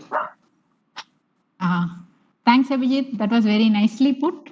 What do you think has been the weaknesses or the negatives of this pandemic? Aishwarya, can you go? Yes. Ma'am, am I audible? Yes. Okay, ma'am. So this weakness during this pandemic, it is a big challenge to all daily wages because nearby my residence, there are many laborers who works under various constructions. So this pandemic, due to lack of transportation, they failed to reach their workplace, and they were affected hardly, and they felt hard to fulfill their daily needs. And few days back, my neighbor was tested COVID positive, and she was isolated for more than a month. And she was pushed into a depression state, even though she was recovered from the COVID. She wasn't able to recover from the depression. She felt so guilty and she felt so depressed and so much stress. So, as though she was isolated for a month, she was not able to meet any people around herself and even our family members. So, that was a depression she went on. And also, among the society, this the biggest fear was like, even if was a normal fever or a cough, this current scenario has created a very fear and panic among society to visit hospitals. So this infection has not only become a public health crisis, and also it has affected the global economy. Reduction in productivity, all the products were only produced in a limited manner, and trade disruptions. And ma'am, am I audible? Yeah, you're audible. Please Okay. go ahead, Aishwarya. Okay, ma'am. Okay, ma'am. So, due to this economical drop, many have been forced to change their own occupations. So, there were many ups and downs during this pandemic. I hope this is all for good, and one day or the other, this will change, and we will all surely get back to our normal lives. So, that's it, ma'am. Thanks, Aishwarya. Thank you. That is very nicely put. No, there has been emotional, social, as well as financial implications for this entire thing. So, can we look at opportunities and challenges? We have discussed enough number of times about what is wrong with it, and maybe it is good, and sometimes it looks very bad. What are the new opportunities and challenges which came about? Naveen, can you take this particular question? Yes, ma'am. Sure, ma'am. Thank you for the opportunity, ma'am. So I'll share what are the opportunities and challenges I have come across in this lockdown. So initially, when the lockdown was put, we didn't have any idea like how we're going to go about the online classes. I mean, not the online classes, the theory classes and the practical classes. We didn't have any idea about it. So we were all we were on leisure time at the time. But then after we understood the importance of taking the classes henceforth, because we can't put off the education for a very long time. So then after we started online classes, initially I was not a part of it. Only ma'am was handling, Marish ma'am was handling everything single-handedly. That was a very difficult job actually. So then after, fortunately, I was posted as an online coordinator of all the online classes. During the initial times, it was very difficult to explain like how to handle Zoom and Cisco, especially to the faculties, because they have not been used to this kind of teaching methods. So it has been very hard task. So initially we had time only to attend phone calls, because from the moment starting of the class till the ending of the class, people will keep on calling that they got struck, they don't have net connection, they are not able to share screen, they are not able to do something. It has been, I have like, we have conducted online training program more than 10 to 11 times, but still we are yet to conduct some more things also. So this is what we have been doing throughout for the all tournaments. But now after so much days of online classes, all the faculties, maybe the eldest one or the youngest faculties, all have become an experts of online classes. Though we have this smart class learning techniques which has been for more than a decade, but still now everyone have become familiarized with that. So that is a good thing which have happened. Now, many of the faculties have developed now they can single-handedly take in class, organize in class, pull up the attendance, everything can be done. Even my 4-year-old nephew can single-handedly attend online classes without any problems. So that is what happened because of this, because of online things. And currently, I am a PG aspirant. I'm also studying for my NEET exams. So what happens is during my NEET classes, what happens? These people like anatomy teacher comes, takes anatomy and leaves. Visual teacher comes, takes visuals and leaves. That is what it has been. But now just because of these online classes, the opportunities have increased. So then what happened? They have integrated the medicine. So for example, and for the anatomy teacher comes, takes CVS. Physiology teacher comes, takes CVS physiology. Then the medicine teacher comes, pathology teacher comes. So that this have become integrated. So this is how medicine should be learned in an integrated way, because this is how all the leading countries in the world have been practicing. So because of only by this way, we can apply our knowledge to the patients. So only then we know what is the basis, what is the problem, then we can treat, we can teach them, we can treat them appropriately. So this is what, like, this is a very good opportunity. Then I'll have to talk importantly about like Coursera's. So what is Coursera? Because we have many online platforms now have extended their courses for free itself, because now we have also given for our faculties and the students. If you see, the faculties have attended more online classes than that of the students. So it is a very good thing that it doesn't happen. And still there are still communication gaps in the online classes, but still we'll overcome it as soon as possible, because for initially we have no idea what is online classes, but now we have become an experts of online classes. So few more drawbacks to be yet to be corrected. That soon will happen. So thank you for the opportunity, ma'am. Yeah, thank you, Naveen. That was very succinctly put. So how do we overcome this? I think that should be one of the penultimate question for this. As individuals, what we can do to overcome this pandemic? Again, I'll go back to Naveen for answering this question. What do you think as individuals we can do? Yes, ma'am. So before starting, I'll have to say in Tirukural, we have some Tirukural called as Manan Thuimai Seivinai Thuimai Irendum Inan Thuimai Thuvabarum. So what does it mean? It means if we have purity in our hearts, like whatever activities we do, like we want to do something, and if we have pure, like Seivinai Thuimai means whatever we do. Now it has been very suitable to the pandemic situation. Like if you have maintained cleanliness in your life, both in the heart and both in your body, then automatically the community purity we can attain and pure community. So that is what this Tirkural means. So as an individual, it is our duty to like follow the new norms, which has now become a new norms. So this not because of the mask wearing, the corona chances have reduced, but we have also encountered. I have recently read an article saying that the TB rates have come down because of continuous wearing of masks. So following a new norms not only helps you to get escape from the corona, but also from many other diseases like TB and tuberculosis. Another main thing which I have come across in this during this lockdown, like many people who are alone in their home, let it be the older people or like younger people, they have been more exposed to the mental breakdowns. Because of that, the suicide rates have increased more in this particular lockdown. Starting from Shwasan Singh Rajput to many of the students who are about to attend the NEET exams, the UG NEET, they also killed themselves because of the mental breakdown. So if we are there for them, like if you think that someone is not good, if you feel someone is depressed, just make them a phone call, just talk for a minute, and they'll be completely all right. So that you can save a life. Their life is saved just because of a single phone call. So the mental support is very important during this lockdown, and be there always for your family. Let it be your family, your teachers, or your student friends, or whomever it is. Be there. Just have a feel. Give them a feel that someone is always there to care for us. Then we'll have to, as Narendra Modi said, we'll have to keep going. So we can't be sitting in the house. We can't be doing nothing, sitting idly because in the name of Corona. We'll have to keep going because it's our life. We'll have to keep going about things, whatever we need to do. We can't sit idle in the name of Corona. So we have to keep going. The other thing which I came across is many people started naming people that's like who have been infected with Corona as Corona boy, or Corona family, or whatever it is. So this is very disgusting. This is not nice actually. So it is very important to separate a person who has been affected from Corona or treated from Corona from having an identity which is defined by COVID-19. Only then we can reduce the stigma because it also affects their mental problems. So they have their own family, they have their own problems to come across. They have successfully fought Corona and come out of it. So you should thank them, or you should congratulate them instead of making them remarks as COVID-19 patient or something else. Okay. Thank you for the opportunity. Yeah, thanks, Naveen. We also can overcome this by fighting as a family.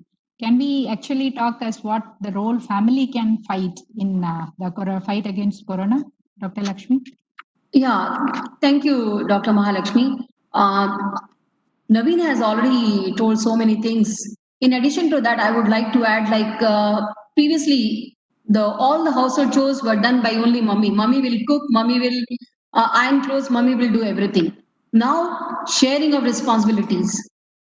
Because there is no other help, so kids have to share our responsibilities. So there are certain do's and don'ts of the house. So we have to ensure that all the safety norms are followed. For that, we have to be role models for them. So if we do it, the kids will automatically follow. And as far as possible, we have to reduce our outdoor visits for buying grocery or for whatever purpose. So my routine is on my way back, once a week I'll stop by and I'll buy my grocery, vegetables, and I go back home. So I minimize my visits outdoor. So that is the norm.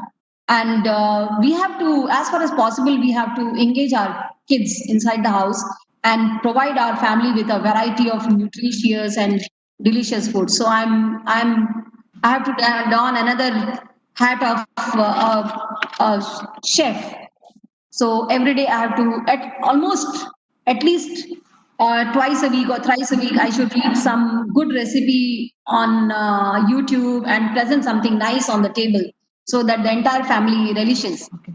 We cannot go to the restaurants, but we can definitely bring restaurant or cook restaurant like food at home. So that is what I'm doing now. This is an added responsibility. And Naveen has already stressed on all hygienic practices.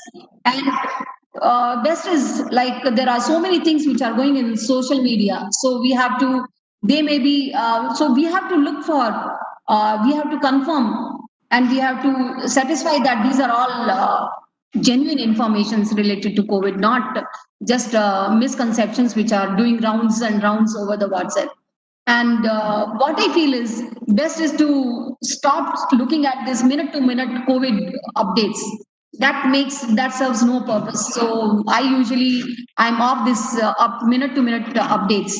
I don't even know now so many, since morning you have been stressing on so many statistics on COVID. I really don't bother how many cases. As far as I'm following my safety norms, I don't bother. And my family also practices the same. And rather than complaining, it is better to just follow what government has put forth the norms.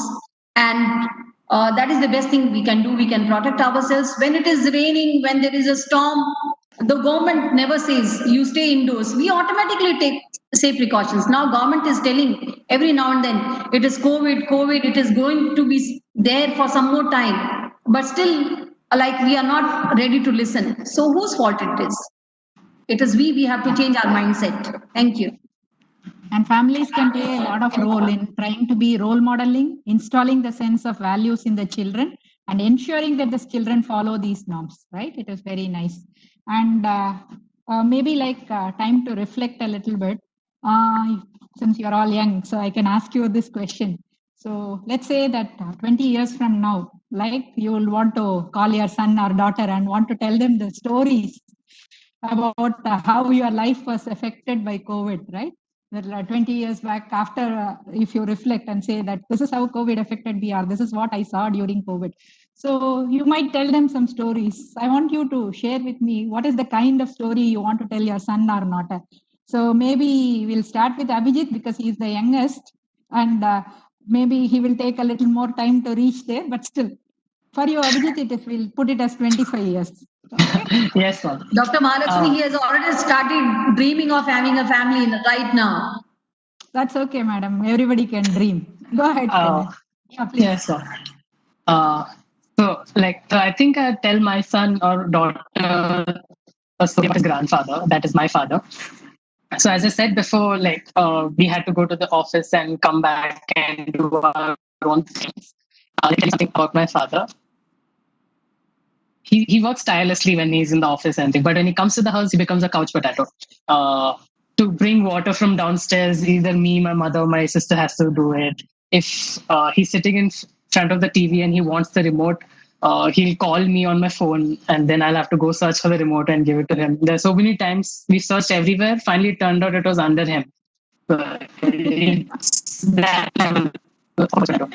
But during this pandemic, to see him do everything on his own, and besides that, he helped my mother with her things, even to bring the groceries. He used to go and get the groceries. Aside from the fact that groceries are not proper, but he still did it on his own. And it was, I think, a big change in perspective from my side towards him. I learned a lot as well. And looking at him, I also started doing everything on my own. Sitting in the couch or doing your work? My own work. Okay, that's just beside the point. Thank you for sharing that story. Maybe Rama madam can share some story about certain. She was actually sharing some information in the WhatsApp group about some really creative things done by students and students taking up alternate source. Madam Rama? Yes, ma'am. Thank you very much for this opportunity. Actually, I wanted to register here. Students not only focused only on academic studies, they also learned the life lessons through this pandemic isolation, because many of our allied health science students come from low economic group and their family were forced to face financial crisis. So without disrupting their academic classes, the students also did some part-time job as well as full-time job and did their studies in the evening time. And they were supportive of the family. It really connected the bonding with the family. And they did not have any prestigious issues. Even when they were talking to those students from village used to take phone counseling from me. And when I was talking to them, I was thinking, after pandemic, you must come back to college. You remember that? And that time they were saying, Madam, this is our responsibility. That is, they have taken the social responsibility for supporting the family during the pandemic only. But after that, we will return to college and our profession is our goal. So that multiple tasking was really nice to see during this time. That I really wanted to register here. Thank you, madam. I think madam shared one very interesting story of nursing student who was, but due to lack of time, and we also have noticed some students have started their own YouTube channels. They have started writing blog spots. A lot of interesting things are happening with regard to creativity. So for want of time, I think I would like to stop here. And before I close and summarize this session, I would like to read the comments given by our Madam Chancellor in the chat box. Well spoken, Dr. Naveen. Congratulations. Your perspective of the whole situation and your maturity is very impressive. And then to Aishwarya and Abhijit, both of you spoke well. And the others also contributed extremely nicely to the discussion. Right. So if we were to sum up, this panel acknowledged that there has been a disruption in the education, but it also acknowledges the power of technology to bring about innovation in the midst of these disruption. And as Dr. Lakshmi and others aptly put it, it is not an individual's responsibility. It is not the government's responsibility. Collectively, all of us have to come together as family, teams, as institutions, and as the public to ensure that we overcome this particularly distressing phase of all our lives. It is only physical distancing and not social distancing, and technology can really help you to keep connected, not to switch off yourself isolated emotionally. So that's the third take on that. And we need to adapt. That is what I think we got from this thing, that we need to adapt yourself for doing your own chores in the house, or taking care of your own responsibility for education, or building up new skills, or helping out the families, taking emotional and financial burdens of the family. So all these things are brought out, like students need to come forward and take ownership and responsibility. I think that is what Madam was talking about yesterday. She was talking about resilience and then taking responsibility for your own learning. And we want you to become Web 4 generation. That is what it is.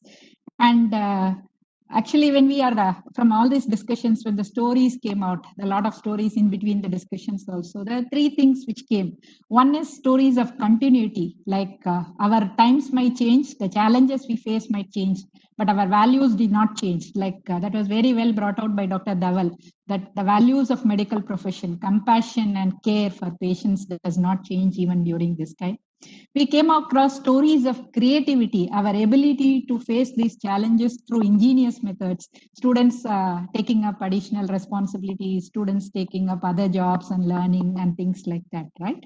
And then we came across stories of human resilience. What Dr. Naveen was sharing that about faculty switching over and then adapting to all these changes. So these are the things. Our values do not change, times might change. We can bounce back from whatever things happen. And when we bounce back with creativity and innovation. So on this note, I would like to summarize the entire things of this webinar with a very nice song sung by Mr. S.P. Balasubramaniam, as I think that is the last recorded song of Mr. S.P.B. So can we have the song, please, Mr. Sibyl? Mr. Sibyl? Yeah.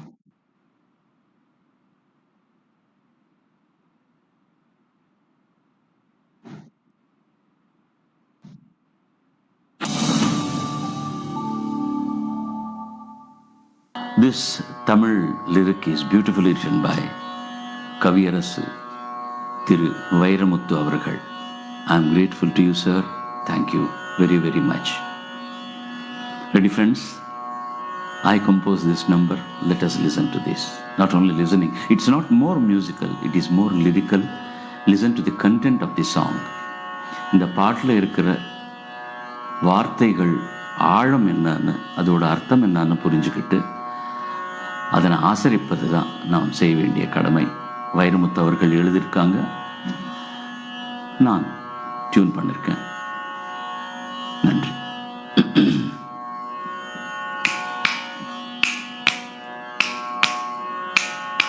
Corona corona corona அணுவை விடவும் சிறியது,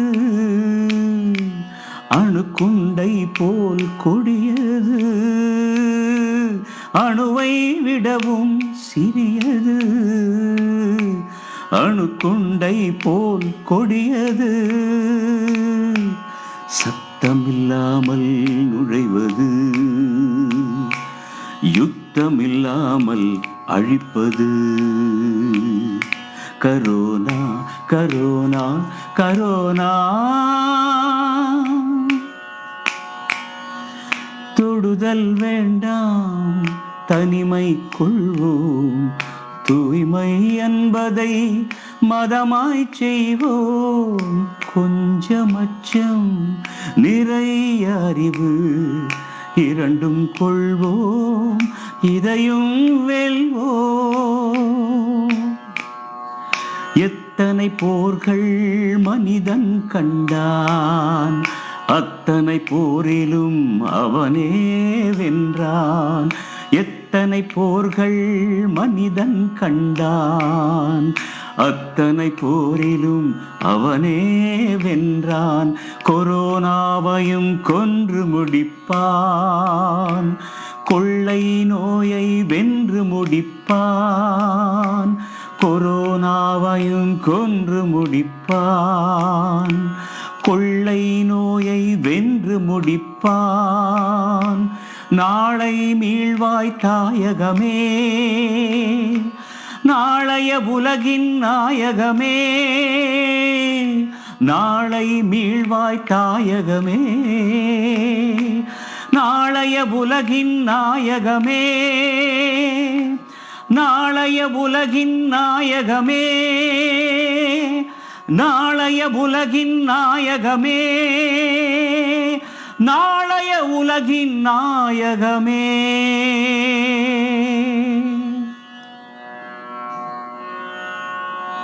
Thank you, Sibyl, for playing that song. It is very nice to hear the mesmerizing voice of SPB, and he summarized the entire fight against Corona in this nice song. And on this note, we stop this panel discussion. Thank you very much for sharing your experiences, your reflections, your thoughts, and your innermost feelings on this particular platform. I thank each and every one of my wonderful panelists for coming forward and doing us the honors. Thank you very much. Bye-bye. We will keep in touch. Thank you. Thank you very much, ma'am. Thank you. Yes. Over to you, Dr. Deepa. Thank you, ma'am, and the panelists for such an interesting panel discussion, and thank you for the video, ma'am. Song which was played. Hello, hello, Mahalakshmi. Hello. Yes, madam. Can you hear me? Yes, madam. Can you hear me? Yeah, I can hear you, madam. I can hear you. Yes, one of the students, she is giving a feedback about 2 days because she and her friends listened, it seems, and she sent a small write-up and a photo. I think Sangeeta is having, it will be just 1 minute or so. We'll end with that because it's actually feedback of our webinar. Okay. Once Dr. Sangeeta is ready, we will include. Dr. Sangeeta? Yeah, I am ready now, ma'am. Mr. Shibil, can you display her image now? It will come on screen.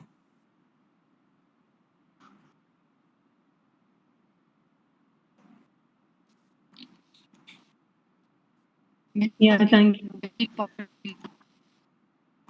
So I'm very happy that these 2 days webinar on COVID-19 preparing for success during and after the pandemic has created a remarkable change in the mindset of all the participants. I hope facing such challenges are no longer a challenge. Thanks to our Chancellor, Dr. Anuradha Ganesan and Swami Srihari Prasad, Managing Trustee of Vishnu Mohan Foundation, for arranging this webinar with very eminent speakers making all the sessions more interesting, which has attracted more number of participants both the days. One of our participants, Ms. Brasha Prakash, doing her BSc Discom at Women's Christian College, Chennai, has volunteered to share her insights on webinar team and wants us to read out. So I would like to read the message sent by her now. Great appreciation to Vishnu Mohan Foundation and VMRF on the successfully planned webinar on a topic which is the need of the hour. Having written an article for the Health and Fashion magazine about the effects of the pandemic on children's mental health, and as a member of the World View, I would like to say that these are confusing times, not just for adults, but for us youngsters as well. The world being at a standstill has greatly impacted the mental state or behavior, a reflection of their surroundings. The outbreak of COVID-19 has resulted in extensive periods of quarantine and isolation, which in turn may provoke fear, frustration, and even anxiety. In such times, children will look to their parents for explanation. But due to uncertainty of the situation, parents may not have all the answers. So, in order to deal with the constant questions and confusion the children may have, it is important for parents to create a safe and positive home environment, one where discussions are allowed and even encouraged. This will allow their children to address any issues they may be facing as a result of this pandemic. It is also important to maintain a structure in their daily routine.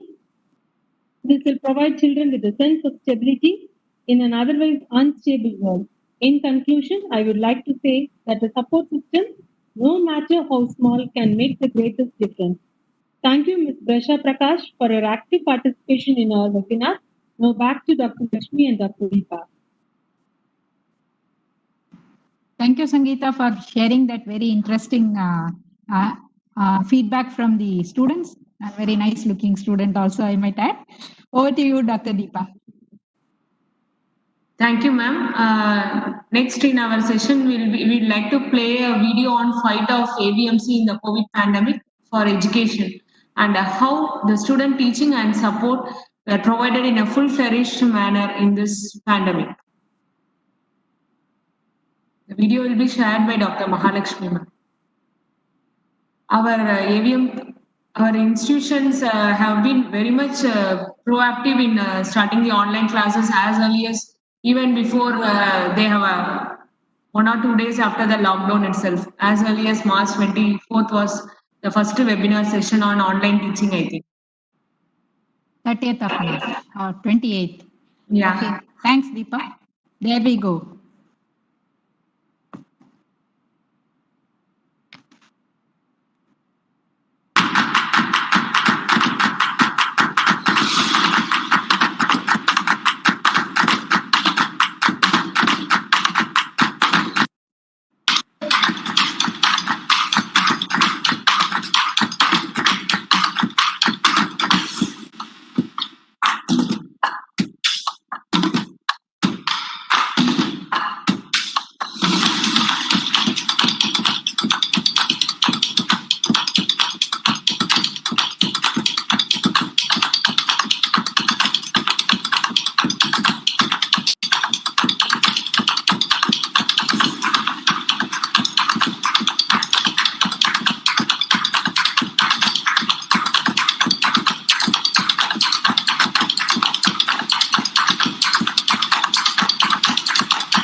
Thank you, Dr. Deepa. Thank you, ma'am, for sharing your experience during this COVID pandemic with full of online meetings, lectures, everything with a full manner it was going on. Thanks to the entire team which was acknowledged today.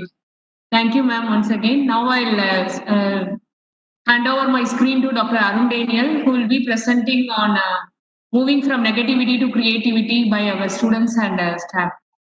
Over to Dr. Arun Daniel. Thank you, Dr. Deepa, ma'am. Am I audible, ma'am?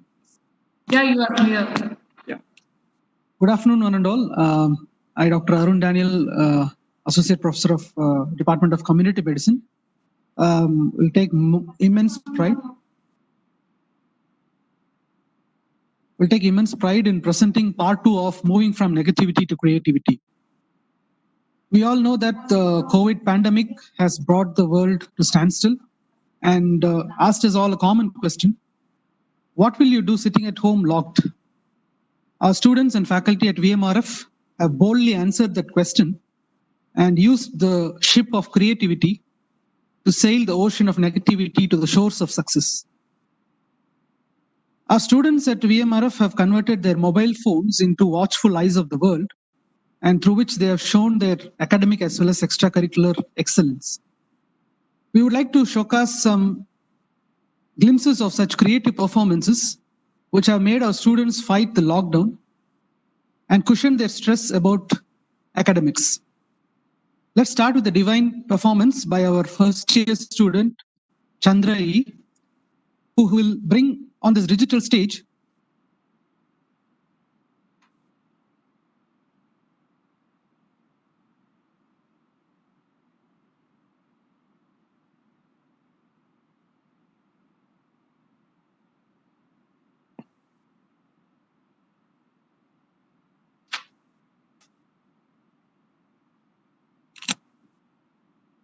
the world is colorful, but it is the talented organization of these colors which makes the world keenly observe their beauty.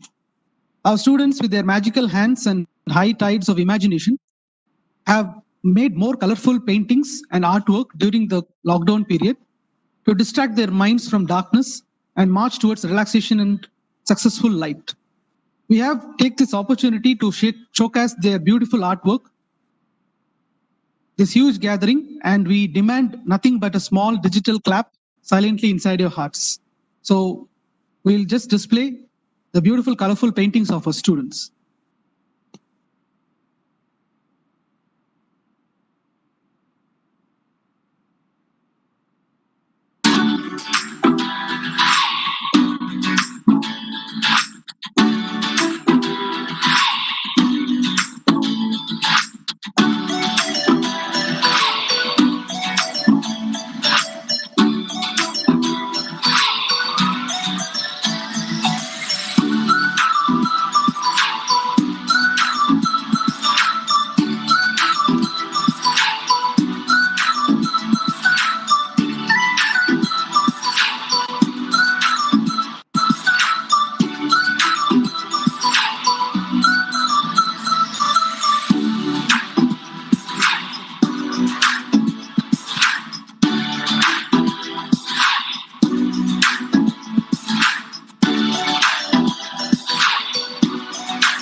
Hope that was a treat to your eyes. And we from the cultural committee, we thank Ms. Neha Shashi, third year student, Dhanush Nandini, first year, Bhuvana, Ms. Ashwati, Mr. Sudarshan, and our faculties, Dr. Shushmita ma'am and Dr. Lashmi Jatia ma'am, for displaying the beautiful artwork to surprise our vision. And it's again complemented by our madams' wishes for all the participants, telling that the artwork is very beautiful. Thank you, ma'am. Now we move on to the next performance by our AVIT student, Mr. Divyendu, first year Artificial Intelligence and Cybersecurity. He is sharing his poetic views on personal experiences the students to move into success, taking this period of silence as an opportunity. Today, I'm going to tell you about how 2020 year it has been to all of the people. 2020 was the year I was waiting for. I made so many plans to cheer up more. Like usual morning, I was to go for a walk. I heard about COVID, it gave me a shock. Whole world was locked in the rooms. Street and parks were shouting for a crowd. I saw the pain in everyone's eyes. Their souls getting hurt once or twice. I wish to God to take their pen, so rise of happiness would rise again. Thank you so much, guys.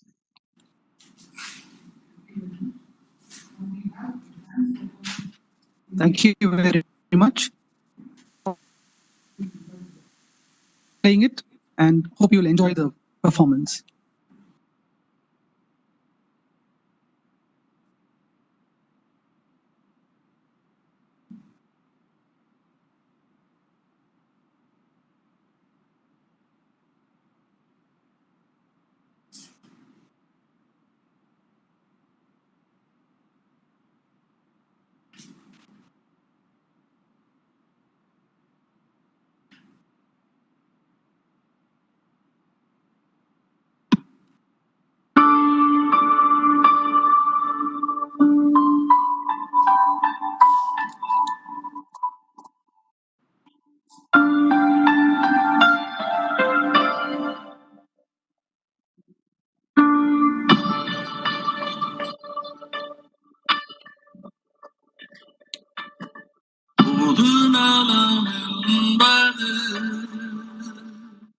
தனி மனிதன் செய்வது தன்னலம் என்பதும் தனி நபர்கள் செய்வது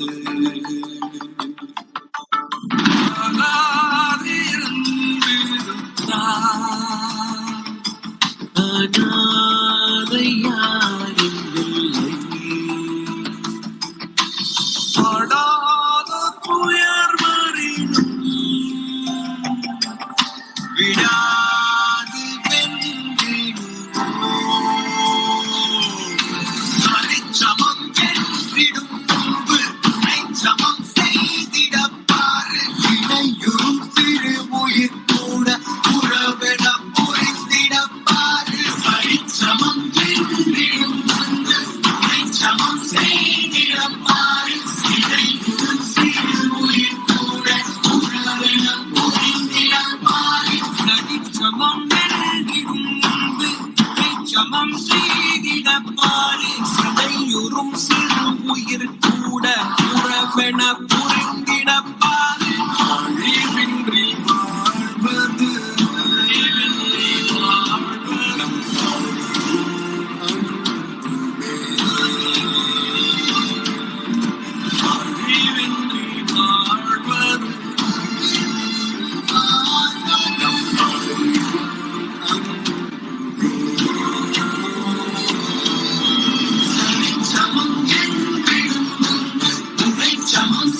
Thank you very much for the wonderful performance.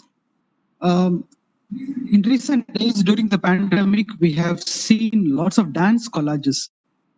We mean to say that we have the dance performance by individuals at their respective places, and it's been compiled into a video. And we have also seen in Facebook some video where our honorable chairman also has been involved in one dance collage.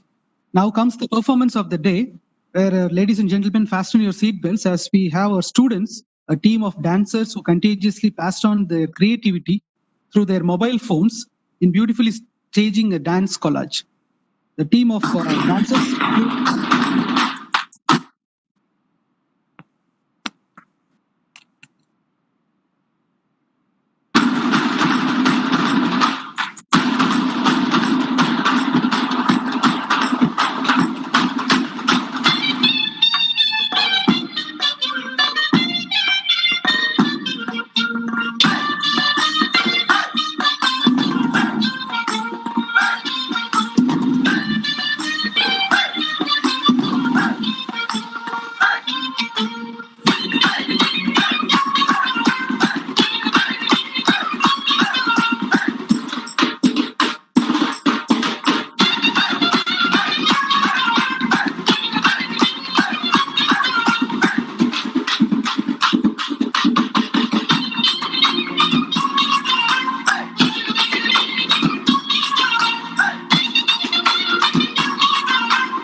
Okay, and if you are all imagining now that we have brought some professional dancers, no, it's all our medical students. Mr. Selvamurthy, Mr. Jaya Prakash, Mr. Rahul Kannan, Ms. Monisha, Ms. Shushma, Ms. Sharon Flory, and Mr. Nishant. Hope you all enjoyed the performance. As I always reiterate again, that academics has always been stress-free only by the cushioning effect of various cultural activities in our university, and has always ensured a hassle-free, homely learning experience. We thank you for being a beautiful audience, encouraging the artists inside all our students. Thank you one and all. Over to Deepa ma'am. Dr. Arun Daniel, thank you very much for your very nice session at the end of the program. It was indeed like attending a college culturals, very much refreshing. Thank you once again, putting out our talents of our students apart from their academics. Thank you, Arun Daniel, once again for all your efforts in putting up everything together and presenting in a very nice manner in front of a very big audience. Thank you. As of today, we have spent our time in such a precious manner listening to these expert talks. Coping with the lockdown and then the isolation, quarantine, and physical distancing had been a challenge, but it is important to be mentally tough enough and to adapt to the new normal and overcome these challenges if we are to win this battle. We had today spiritual talk, professional experience shared, knowledge, and a bit of academics enlightened, witnessed administrative powers and skills by eminent personalities, Also, we had spectrum of panelists speaking their perspectives about this COVID, their journey of fight against COVID, lights on new normal. Finally, how creativity can help effective utilization of this lockdown and new normal. Thank you for attending this entire program. Now I call upon Sri Badmanabhan, CGM, State Bank of India, to deliver the vote of thanks.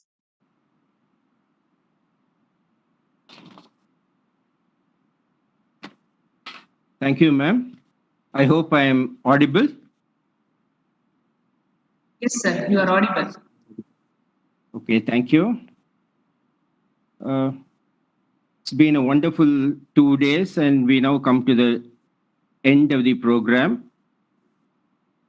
It's all, by the way, I was introduced as an official of State Bank of India, but I'm not in this program in that capacity. I'm here as a representative of Sri Vishnu Mohan Foundation. In Vishnu Mohan Foundation, it's always been the tradition to the first thanks and gratitude will always be to our Guru, Shri Sadguru Swami Jnanananda Saraswati. So my humble pranams and gratitude to Her Holiness, Shri Sadguru Swami Jnanananda Saraswati, who she is no more, who is also the Guru of Swami Shri Hari Prasad, the Managing Trustee of Shri Vishnu Mohan Foundation. Shri Sadguru, as we call her, is no more with us in physical form, having left this world about 4 years back. But we firmly believe, we know that she is always there blessing all our activities. And it is only through her blessings and grace that all these activities have resounding success. Next, our pranams and gratitude to Swami Shri Hari Prasad, Managing Trustee, Shri Vishnu Mohan Foundation, for guiding, for his tireless work and guidance in this program and in organizing so many other programs also. And I'd just like to add that the idea of having such a program, I think, emanated from him. And then Vishnu Mohan Foundation partnered with Vinayaka Mission Research Foundation, and hence this program came about.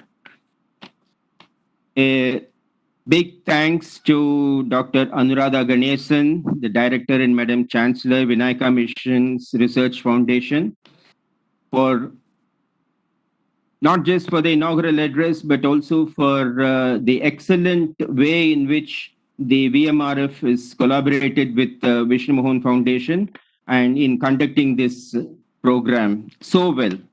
Thanks a lot, ma'am. A big thanks again to the Honorable Minister for Tamil Official Language, Tamil Culture and Archaeology, Government of Tamil Nadu, Thiru Mafua Pandiyarajan, who, as he himself said, he was very busy with attending some meetings in Delhi, but still, maybe because of his concern for the students, for the future of the students, he is kind enough to take part in this program and be the chief guest and gave a very insightful and very interesting lecture. Thanks a lot to Thiru Pandiyarajan Avargal. Again, Dr. J. Radhakrishnan, IAS, Health Secretary. We all know how busy he is, especially in these COVID times. Again, he was also kind enough to take part and be the guest of honor for this program. A big thanks to him. The keynote address was given by Dr. S. Sundar Raman, who has spoken on a few occasions earlier for Shri Vishnu Mohan Foundation. So thanks to Dr. Sundar Raman. I would also like to express our thanks to all the speakers. Dr. G. Srinivas, Additional Secretary, UGC. Shri Kumar Raman, Trustee, Shri Vishnu Mohan Foundation. Dr. Shri Priya Menon, Mental Health Social Worker. Dr. K. N. Ramasamy, of Director Bhatya Vidya Bhavan. Again, he is no newcomer to Shri Vishnu Mohan Foundation. Dr. Jyoti Mari Fula, and to the talent show, the moving from negativity to creativity, which is so interesting to watch. I'm talking of first about day one. And the day one was excellently compared by Dr. Mahalakshmi and Dr. Sangeeta. It's big thanks to them. And I think I should also be thanking them for the way in which they have interacted with Sri Vishnu Mohan Foundation and taken special steps for the arranging this webinar. The speakers of the second day, Dr. K.P. Suresh Kumar of Kaveri Hospital, Professor Uma Shankar, who has again been very closely associated with Sri Vishnu Mohan Foundation, Dr. P.F. Kotur, Dr. Giri Rangasamy, Dr. Meenakshi Sundaram, Dr. K. Jai Singh. Thanks to all of them. In this connection, I have to mention a special thanks to Dr. Giri Rangasamy, who is again no newcomer to Sri Vishnu Mohan Foundation, and she also has a great respect and regard for her Swamiji. And I understand that she has played a very important role in arranging this webinar. Thanks a lot, ma'am.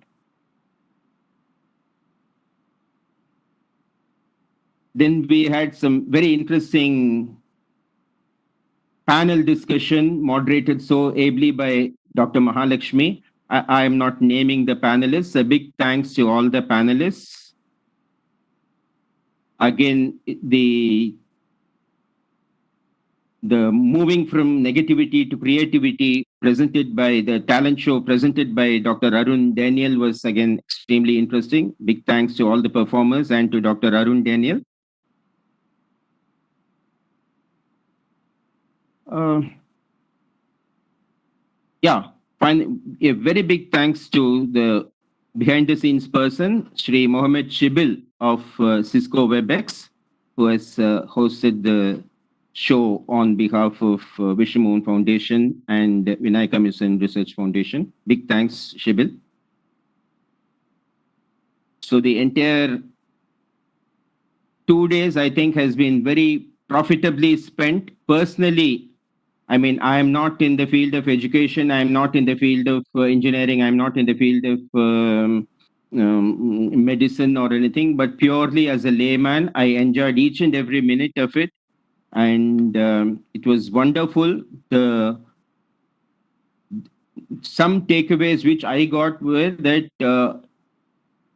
we are capable, the institute, whether the government or the hospitals, the private institutions or other NGOs, all the medical community, we are all capable of handling this COVID effectively. But on a personal level, we need to accept that COVID is here. Maybe how long, we don't know. We have to adopt, as somebody said, so beautifully said, as Dr. Suresh Kumar said, adapt, adopt, adjust, all these things we have to do. And in the whole seminar, it was totally a positivity came out very clearly. And I think that's a very hopeful sign for the community, for the government, for the students. So again, I wish all the best, particularly to all the students of these, not only these two, Arbade Medical College and Arbade Institute of Technology, but to all the student community at large, and to all the educators, to the medical professionals, all success in their fight against COVID. Thanks a lot. Now hand over the mic to the host. Thank you, sir. Here we come to the end of the session. I thank our Madam Chancellor, Dr. Anuradha Ganesan, and Dr. V.N. Mahalakshmi, Dean HP, for giving me this opportunity to be the part of the efforts taken by Vishnu Mohan Foundation and VMRF in organizing this digital conclave on fighting against COVID. Thank you. I thank all the seniors. Learned a lot, miles to go ahead. This is Dr. Deepa signing off. DMS and Professor Oji and Dr. Lakshmi Chatia, host of the day. Thank you once again. Now we'll stand up for the national anthem, please.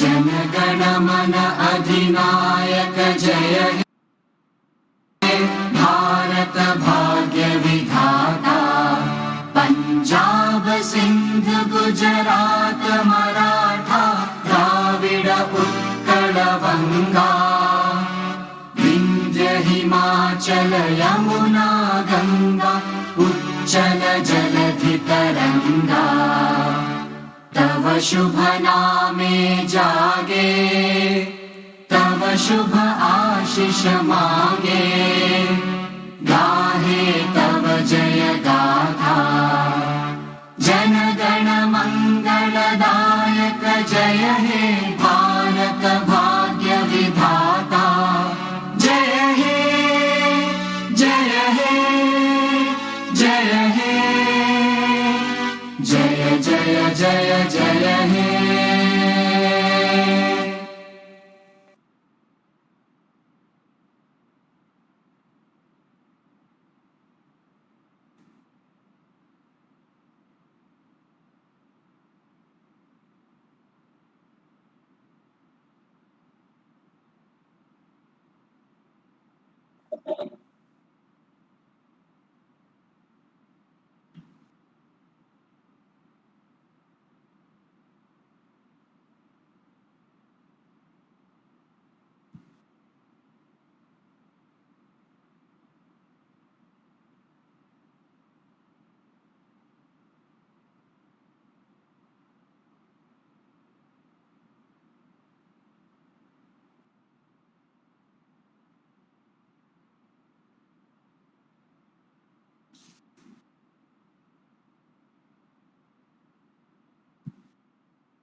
Deepa, I think we can close the meeting with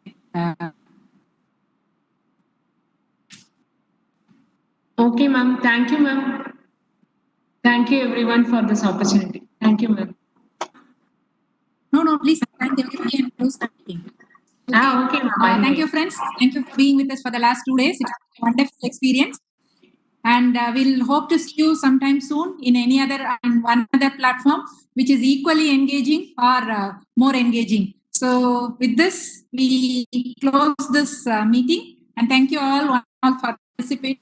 Bye-bye. Stay safe. And when you come back to college, come back in a cheerful mood, with an open mind and be ready to adapt the new change. With these last words, we close this meeting.